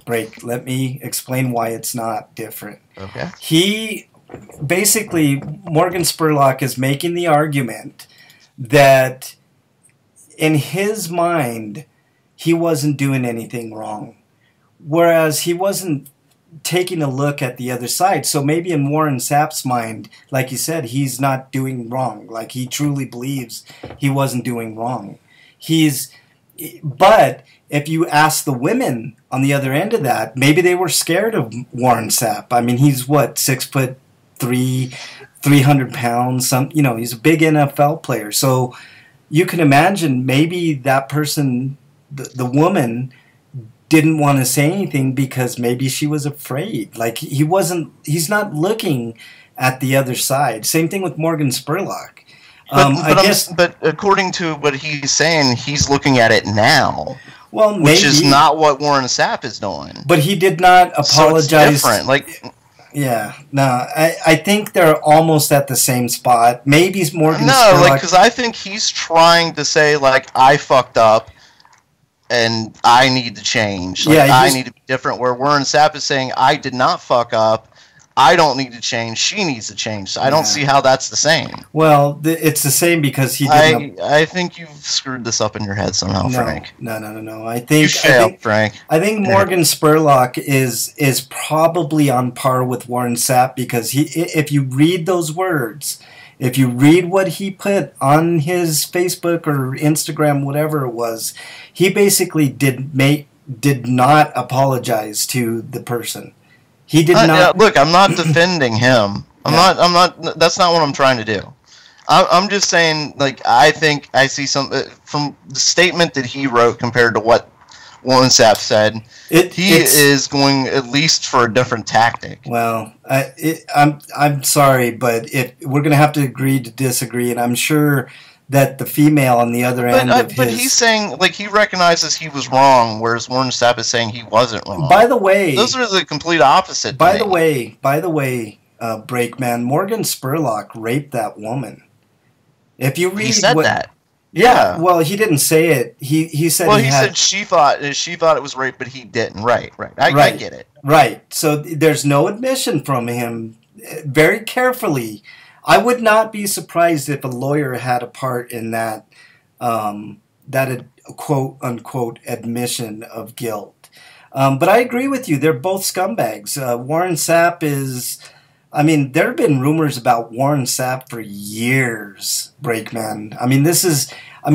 The fact that this Me Too movement coming out is actually an awesome thing because people like that in positions of power with a lot of money are going to start to crumble. Look at it's always the guys in power, too. You look around and you talk to most normal guys, and we wouldn't think of doing half of the shit we're hearing about, you know? Not even a fraction of what we hear about. Right. And then the Hollywood thing is about the gatekeepers, and that's, to me, more deplorable than anything, because if you don't do something with these guys like Harvey Weinstein and these super rich Uber producers that one word could make or break your career. No, and he's still convinced he's going to come back into Hollywood and everything. He's a piece of shit. He is Harvey Weinstein, just like that other pedophile. What was his name? Polanski. Great director. Oh, yeah. And he's always... Oh my God, his defenders really irritate the shit out of me. Yeah. And I know his original victim, or at least the first victim we ever heard about, she wants him exonerated, but she wants him exonerated for completely different reasons. Yeah. She wants him exonerated because she wants the fucking press in the world to leave her the fuck alone, basically. Yeah. She wants to live her life with nobody in her face. Yeah. And she can't, because every time his name is brought up, they have to go talk to her. Yeah. Everybody's got to call her, Dateline wants to interview her, shit like that. Like, she wants it to fucking end. Yeah. Well, I think and I'm sure, like, and I know she said, like, you know, it's, well, I mean, she's justified a lot of what he did and stuff like that, but for a lot of people who don't know, there have been accusations that have come out in France, for instance. Yeah, well... And then the women were obviously shut down. Yeah. Like, I think they were young teenagers at the time, but I think they were like 17, 18 type. Yeah. So, you know, it's just like, there's always more than one from what I've seen. There's always some sort of pattern. Yeah. Well, and then right now we have a fucking sexual abuser in the White House that fully admitted to that. Which brings us, I think we should move on to Eric's, because because we'll be on that for an hour. Oh, dude, we could do a lot on that alone. But Eric, you have a stinko this week. Yeah, basically, Occupy and the FCC vote kill net neutrality went through. Yeah, there was no... so unless the Congress and the courts step in and fight back against Congress isn't going to do it. I'll tell you why. Internet fast lanes and slow lanes, yay. Yep. Congress is not going to do it. I'll tell you why. I go back to this all the time, might drive you guys crazy, but money in politics. If you look at the donor list of people that have lobbied to get net neutrality repealed. Well, the states have already sued the FCC because they've lost the right to regulate their own. Right, but here's the thing, Eric. Like, it's not going to matter. Net neutrality is as good as dead. The only hope that we have is in the courts, and it's up to hopefully some rich people that have enough money to pay for the lawyers. Because I can guarantee you Congress will not do anything about this. 83% of people agree that net neutrality should stay in place. I can't think of a constituency that agrees on anything more than net neutrality. And it sucks because all of these guys, if you look at the list, I looked at, there was, Anonymous had leaked a list of the total contributions of millionaires and billionaires to kill net neutrality because it would benefit them. They're the stockholders of Comcast and Verizon and AT&T, etc. They effectively have bought this vote. When Trump put Ajit Pai in as the head of the FCC, there was one person for Ajit Pai, who is a deplorable, despicable piece of shit human being in his own right. But now this really cements the fact that he is a total ass. The list was almost every Congress member. There was the name followed by how much money was given to them specifically to kill net neutrality. And I think the least amount of money that I saw out of the probably 100 names was like $12,000, $10,000 or $12,000. So all the way up to 1.2 million in that range.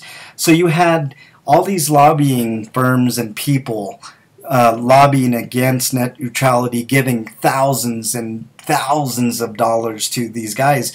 Do you think they're going to vote against the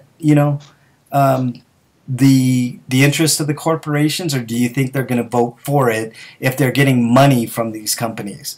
If you get money out of politics, shit like this does not happen. So, I mean, I'll find that list and I'll show you guys. It'll make you sick. Like, one of them was Ken Buck here in Colorado. He had like $40,000 given to him for what they call campaign donations or contributions. It's not that. It's bribes. It's legalized bribes, and that shit has to end. If that stuff ends, we can have good votes. But I don't know if you guys have anything to add to that. You, Brakeman, anything? No, but kind of a sidetrack in chat. back to the molestation accusations and rape and assault and everything else. Chaos Freak says they were talking about it in Zombie Anonymous, and they had a couple questions that they were thinking about. Who would you be really upset if someone accused them of these things? And what about people who have died? These won't be accused because they're dead. Well, they'll be accused, but their legacy will be tarnished. Well, he's saying like there are people that we're definitely fans of that are probably dead that more than likely did this kind of thing, but we'll never know. Yeah, well, see, it goes like my hero was always John Elway. But the more I got to learn about John Elway and how he treated his wife and, basically abused his business partners and all kinds of stuff, it changed my kind of like view. Michael Jordan, Yeah, same thing. Like Michael Jordan and his gambling problems. Michael Vick was a huge, kind of hero. Yeah, to I can't people. even talk about that guy. Like, who wasn't a fan of Michael Vick? Right. Who wasn't? He innovated the game. Right, he really did. Right. So it's like, I'll have a different view for sure if they're credible. Now, if it's just a one-off person that, there's no credibility to it and they're just in it for money, as these guys want to say, I mean, the jury's still out, But if you have multiple sources saying the same thing for different people, it's like Donald Trump. Yeah. There's no doubt in my mind he's a pig, and hopefully he'll get impeached for it, because there's, I mean, especially as the president of the United States, you shouldn't be that way, I mean. I just wonder, has he been doing this since he's been in office? Because this kind of shit doesn't stop. I don't think that he's done anything since he's been in office, because he's been under a huge microscope. But it would not surprise me if he did. He is under probably a bigger microscope than even anybody before him. Yeah, because just because of technology. Technology has grown to the point where it's we can monitor people's everyday whereabouts. Right, but you know what? If people, like a few weeks back, I talked about this anonymous thread about the death op eaters. It's a bunch of anonymous techies, I guess, for lack of a better word, that put together a list of all the court cases and provable things that these deplorable people that have done. At the top of the list was Theo Epstein and his brother.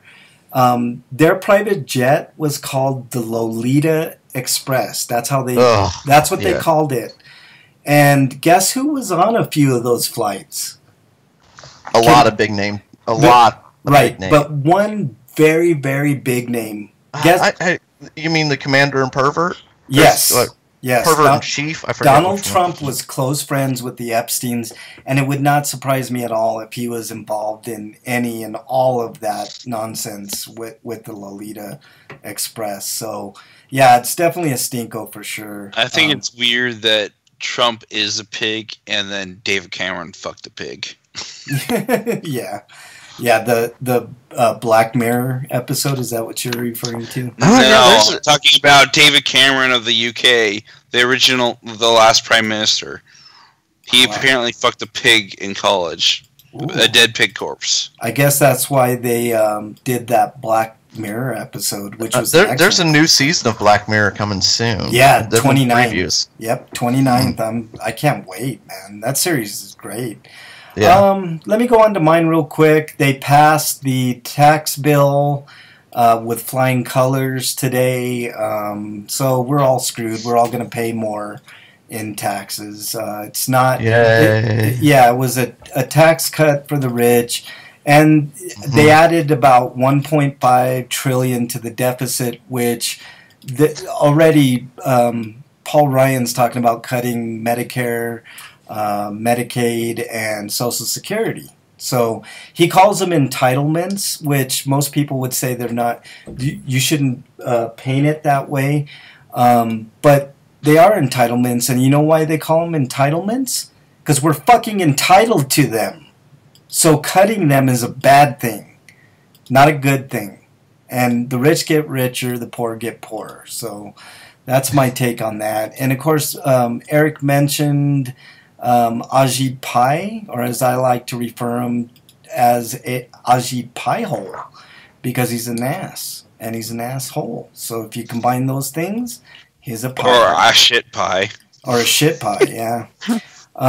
Shit pile. A shit pile, yeah, exactly. That guy's deplorable. He's disgusting. He put out this propaganda video of him saying, this thing is really good. Yeah, what's going to change if we take away net neutrality? Nothing. You can still do this. You can still... Yeah, you have options. Options to pay this and this and this. And this. He never mentioned the money, if you notice that in his stupid little videos trying to be all hip. And he did a video where he was like dancing like they did in that Harlem Shake video. That was like 2013, wasn't it? Like 4 years ago when that was going around. Like, do something more modern if you want to convince people. Ajit Pai sucks. All right, let's move on to our Sweetos. Breakman, your Sweeto. I have two. Okay.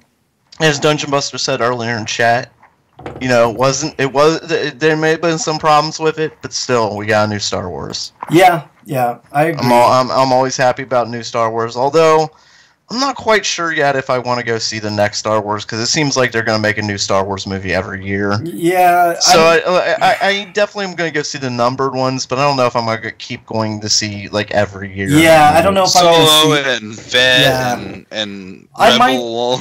I might see the... Origin. I might see the Boba Fett one, but Han Solo I'm not interested in the least. I really am not interested in his adventures, per se, but...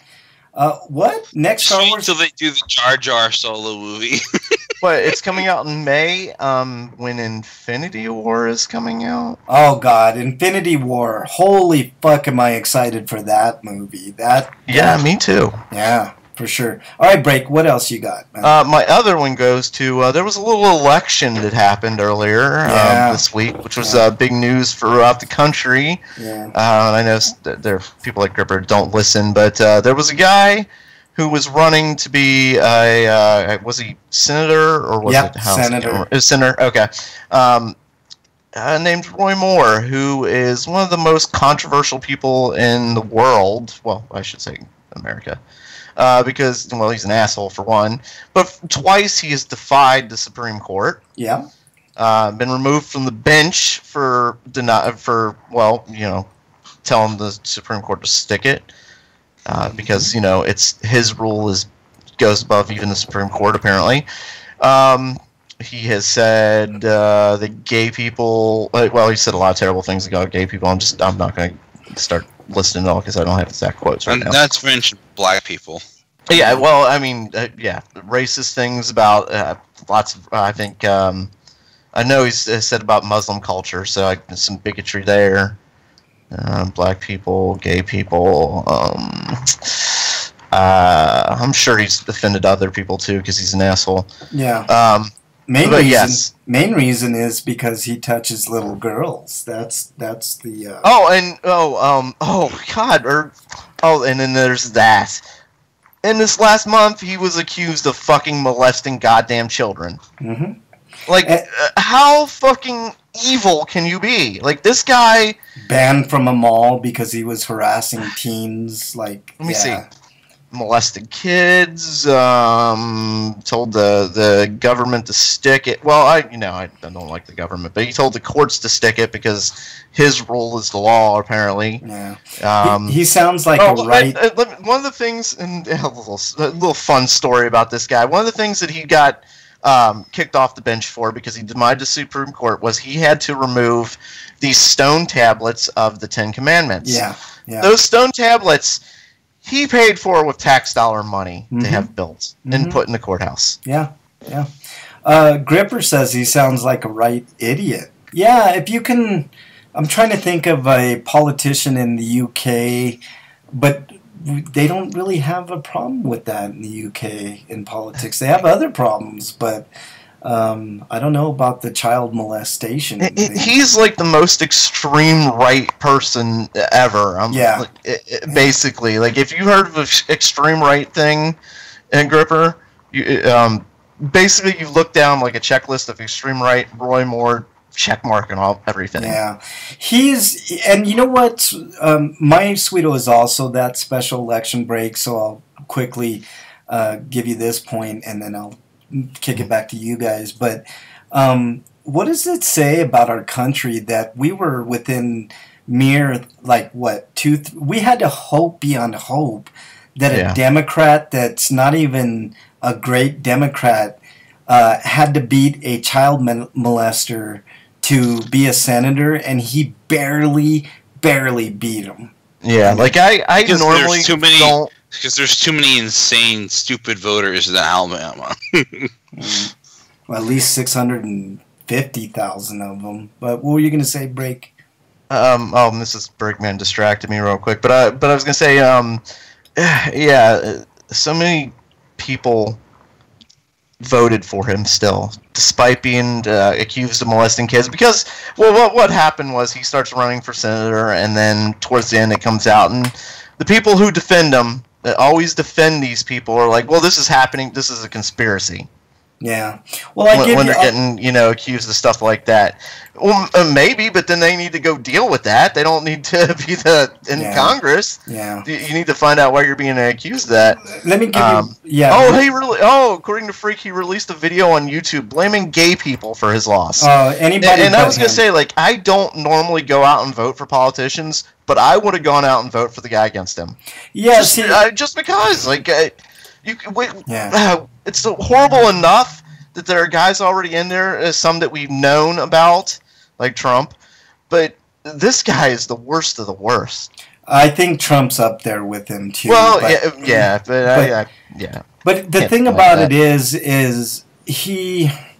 I mean, what does that say, that you would not vote against party to put a pedophile just because you don't want a Democrat in office? It makes zero sense. Like, if the roles were reversed and Doug Jones was a pedophile and he was a Democrat, I'd be saying the same fucking things.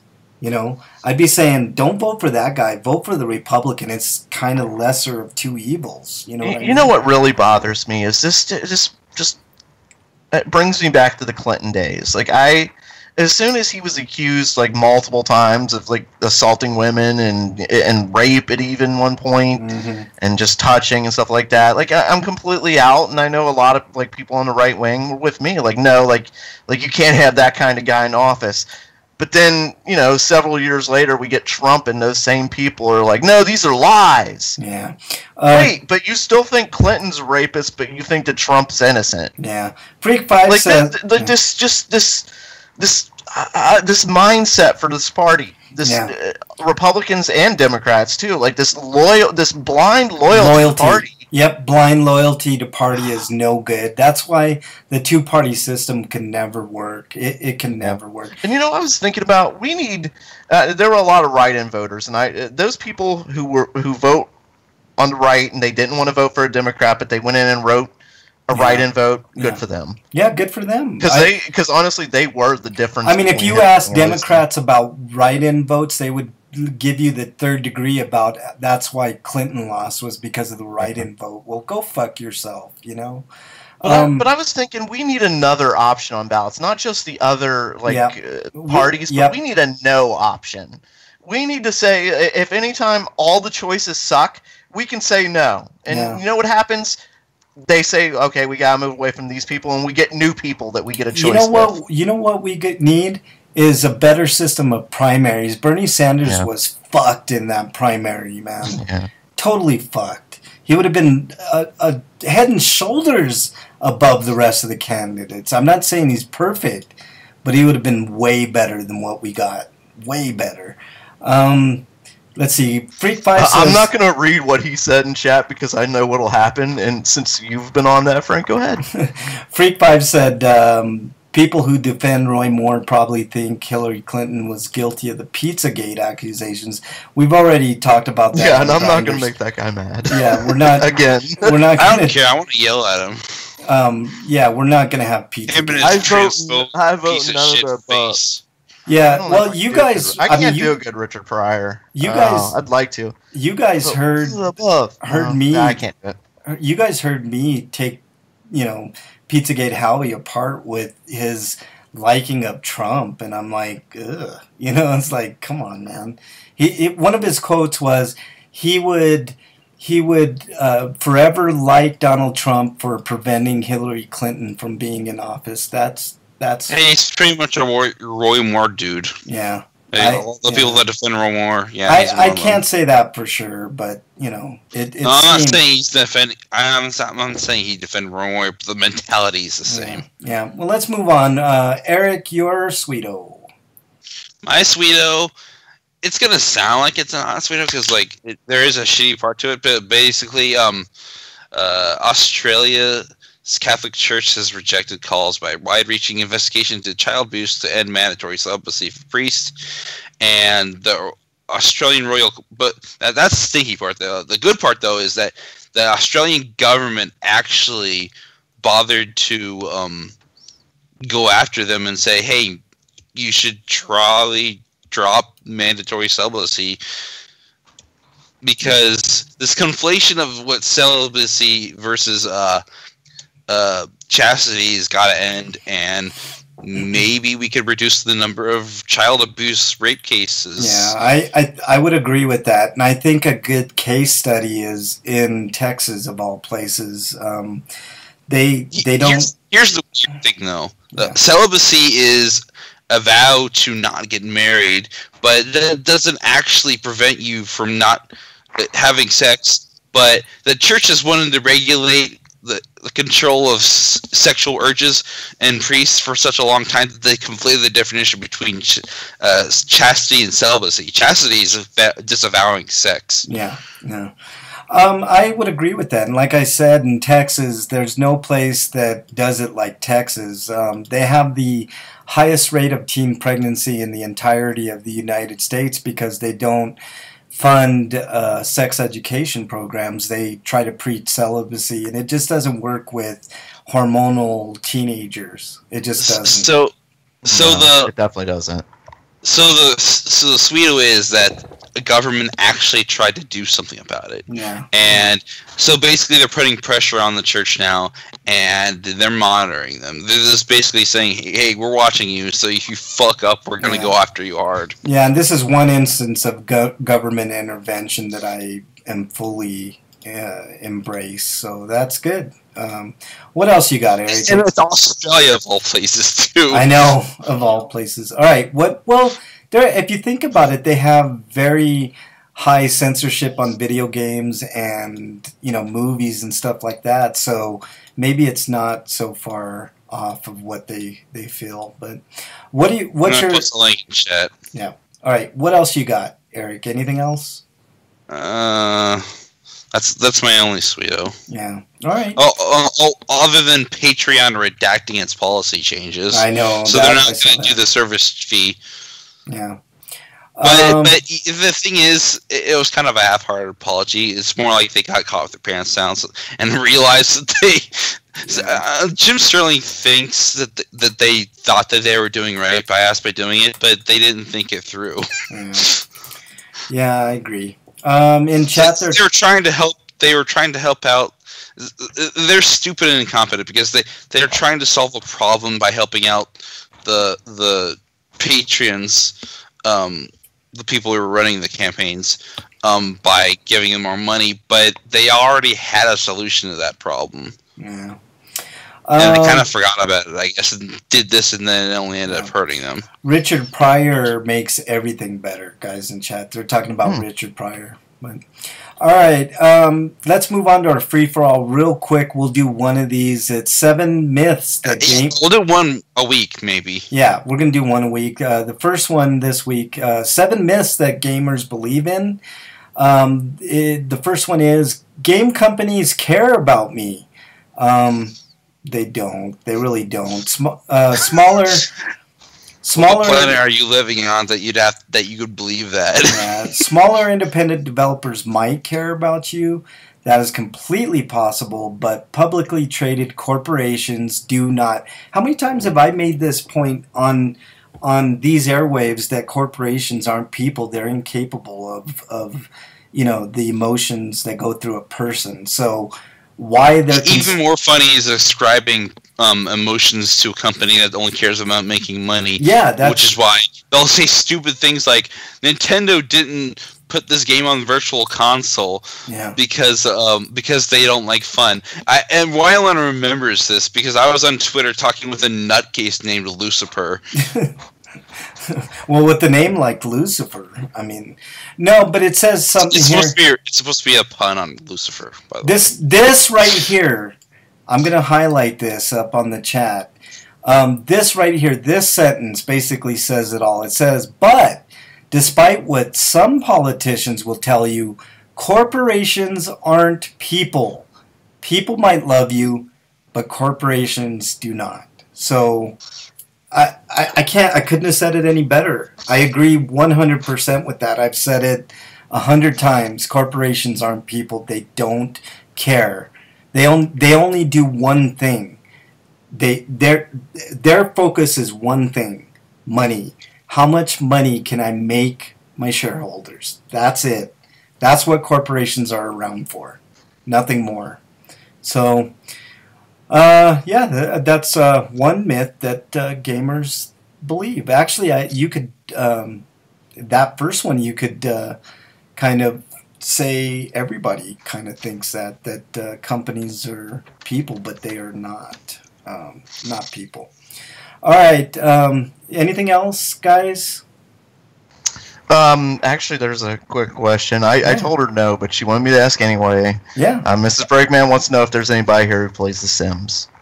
You know what? If you talk to Bridget in chat, Bridget plays The Sims. Oh. Bridget does play The Sims. She's all about The Sims. So, yes, there's somebody in the Grinder family that plays Sims. So, there you go. I do not. I know of The Sims.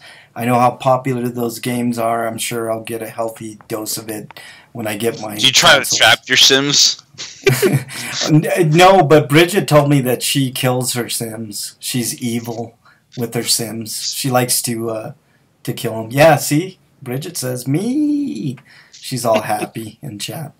All right. Anything else, guys? Anything else, Break? No, we're trying to answer something here. Yeah, Dungeon Buster in chat. I was right. It was Chevy Chase. We're talking about an SNL skit, Richard Pryor, and it was Richard Pryor versus Chevy Chase. I had to Google it real quick. Yeah. He thought it was Gene Wilder. Now, I'm not talking about the movies. I'm talking about on SNL. Basically, it was Richard Pryor applying for a job, and what I can remember is just Chevy Chase was really racist. And, Yeah. And this, this is Richard Pryor. So you ever see they turn like Chappelle does nowadays. Like he turns racism into hilarity. I think Richard Pryor is probably he invented that. I think he's probably my favorite comedian of all time, Richard Pryor. All right. Anything else, guys? I don't think so. All right. Breakman, your plugs, please. You can find me at break_man on Twitter and at RPGrinders on Twitter. Yeah. Give us some comments. We will definitely put them on air. Anybody that tweets RPGrinders or Breakman or Frank Branches or Eric RPG. All right, Eric, your plugs, please. Instead of plugging my Patreon page, I'll just leave that in the summary. Maybe you can throw some money my way, because I could use it, because I'm finally feeling the crunch of paying for that fucking car. Well, at least you got a reliable car, man. It's not all bad. But anyways, I was thinking we could plug next week's episode, the Christmas episode, if you want to talk about Christmas stuff.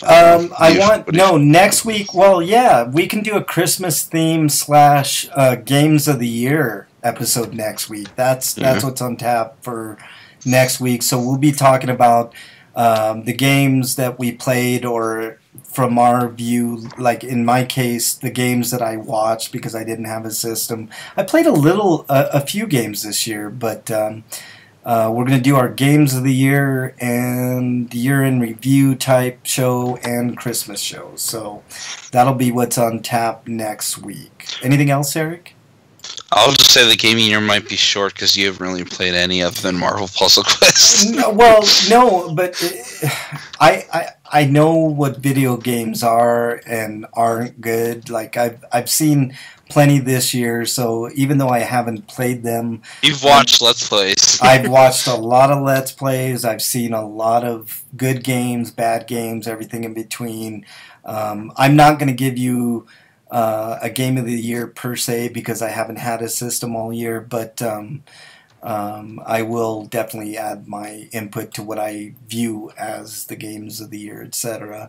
All right, everybody in chat. Bridget was in there. I know Freak5 was in there. Thank you very much. Dungeon Buster was in there, and our good friend Gripper and our good friend maybe if we're looking and our good friend Wyland was in chat. So thank you very much, Wyland, for joining chat. Really appreciate that. What were you saying, Eric? Sorry, I was doing my part. Maybe if we're lucky, we can get Muggin next week. Maybe, dude. We'll see. He has to work, and work tends to get in the way. All right. That's about it. Thank you guys so much in chat. It was a nice show today. Next week, we'll talk a little more about Star Wars. It'll be more spoilerific next week. We didn't do a ton of spoilers this week, but we'll definitely do spoilers next week. Let's see, what else do I got? That's about it. Go out and see Star Wars. Good movie. We'll talk more about it next week. All right. Anything else, gentlemen? Have a safe weekend. Yeah. May the Force be with you. I'm gonna plug Moving, a movie with Richard Pryor. A very underrated movie. Go watch that movie. It's an awesome movie. Moving, yes, it's called Moving with Richard Pryor. All right. Are there any like streaming services I could watch that on? It's not on any stream. You'd have to purchase it. I purchased it because I love that movie. But all right, that's about it, guys. Thank you so much for joining chat. If you're listening on archives, thank you guys so much as well. We really appreciate it. Spread the word. Tell everybody. We're live every Friday, 7 Eastern on YouTube. Just search RPGrinders. We're on Twitch. That's where the chat is. Just, again, search RPGrinders, and that's where we'll be. We're also on Ustream, so all the streams, and even iTunes and all that stuff. So thank you guys so much. Until till next week. I have one more plug. Okay, go ahead, Eric. Kentucky Fried Pork. Okay, I have no idea what that means. All right, take care, everybody. Stay safe this weekend. We want to see you back here next week. Till then, we are out. Later.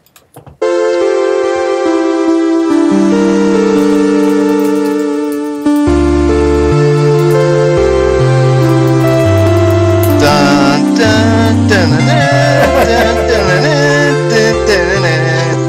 Hey, I like that. Naka.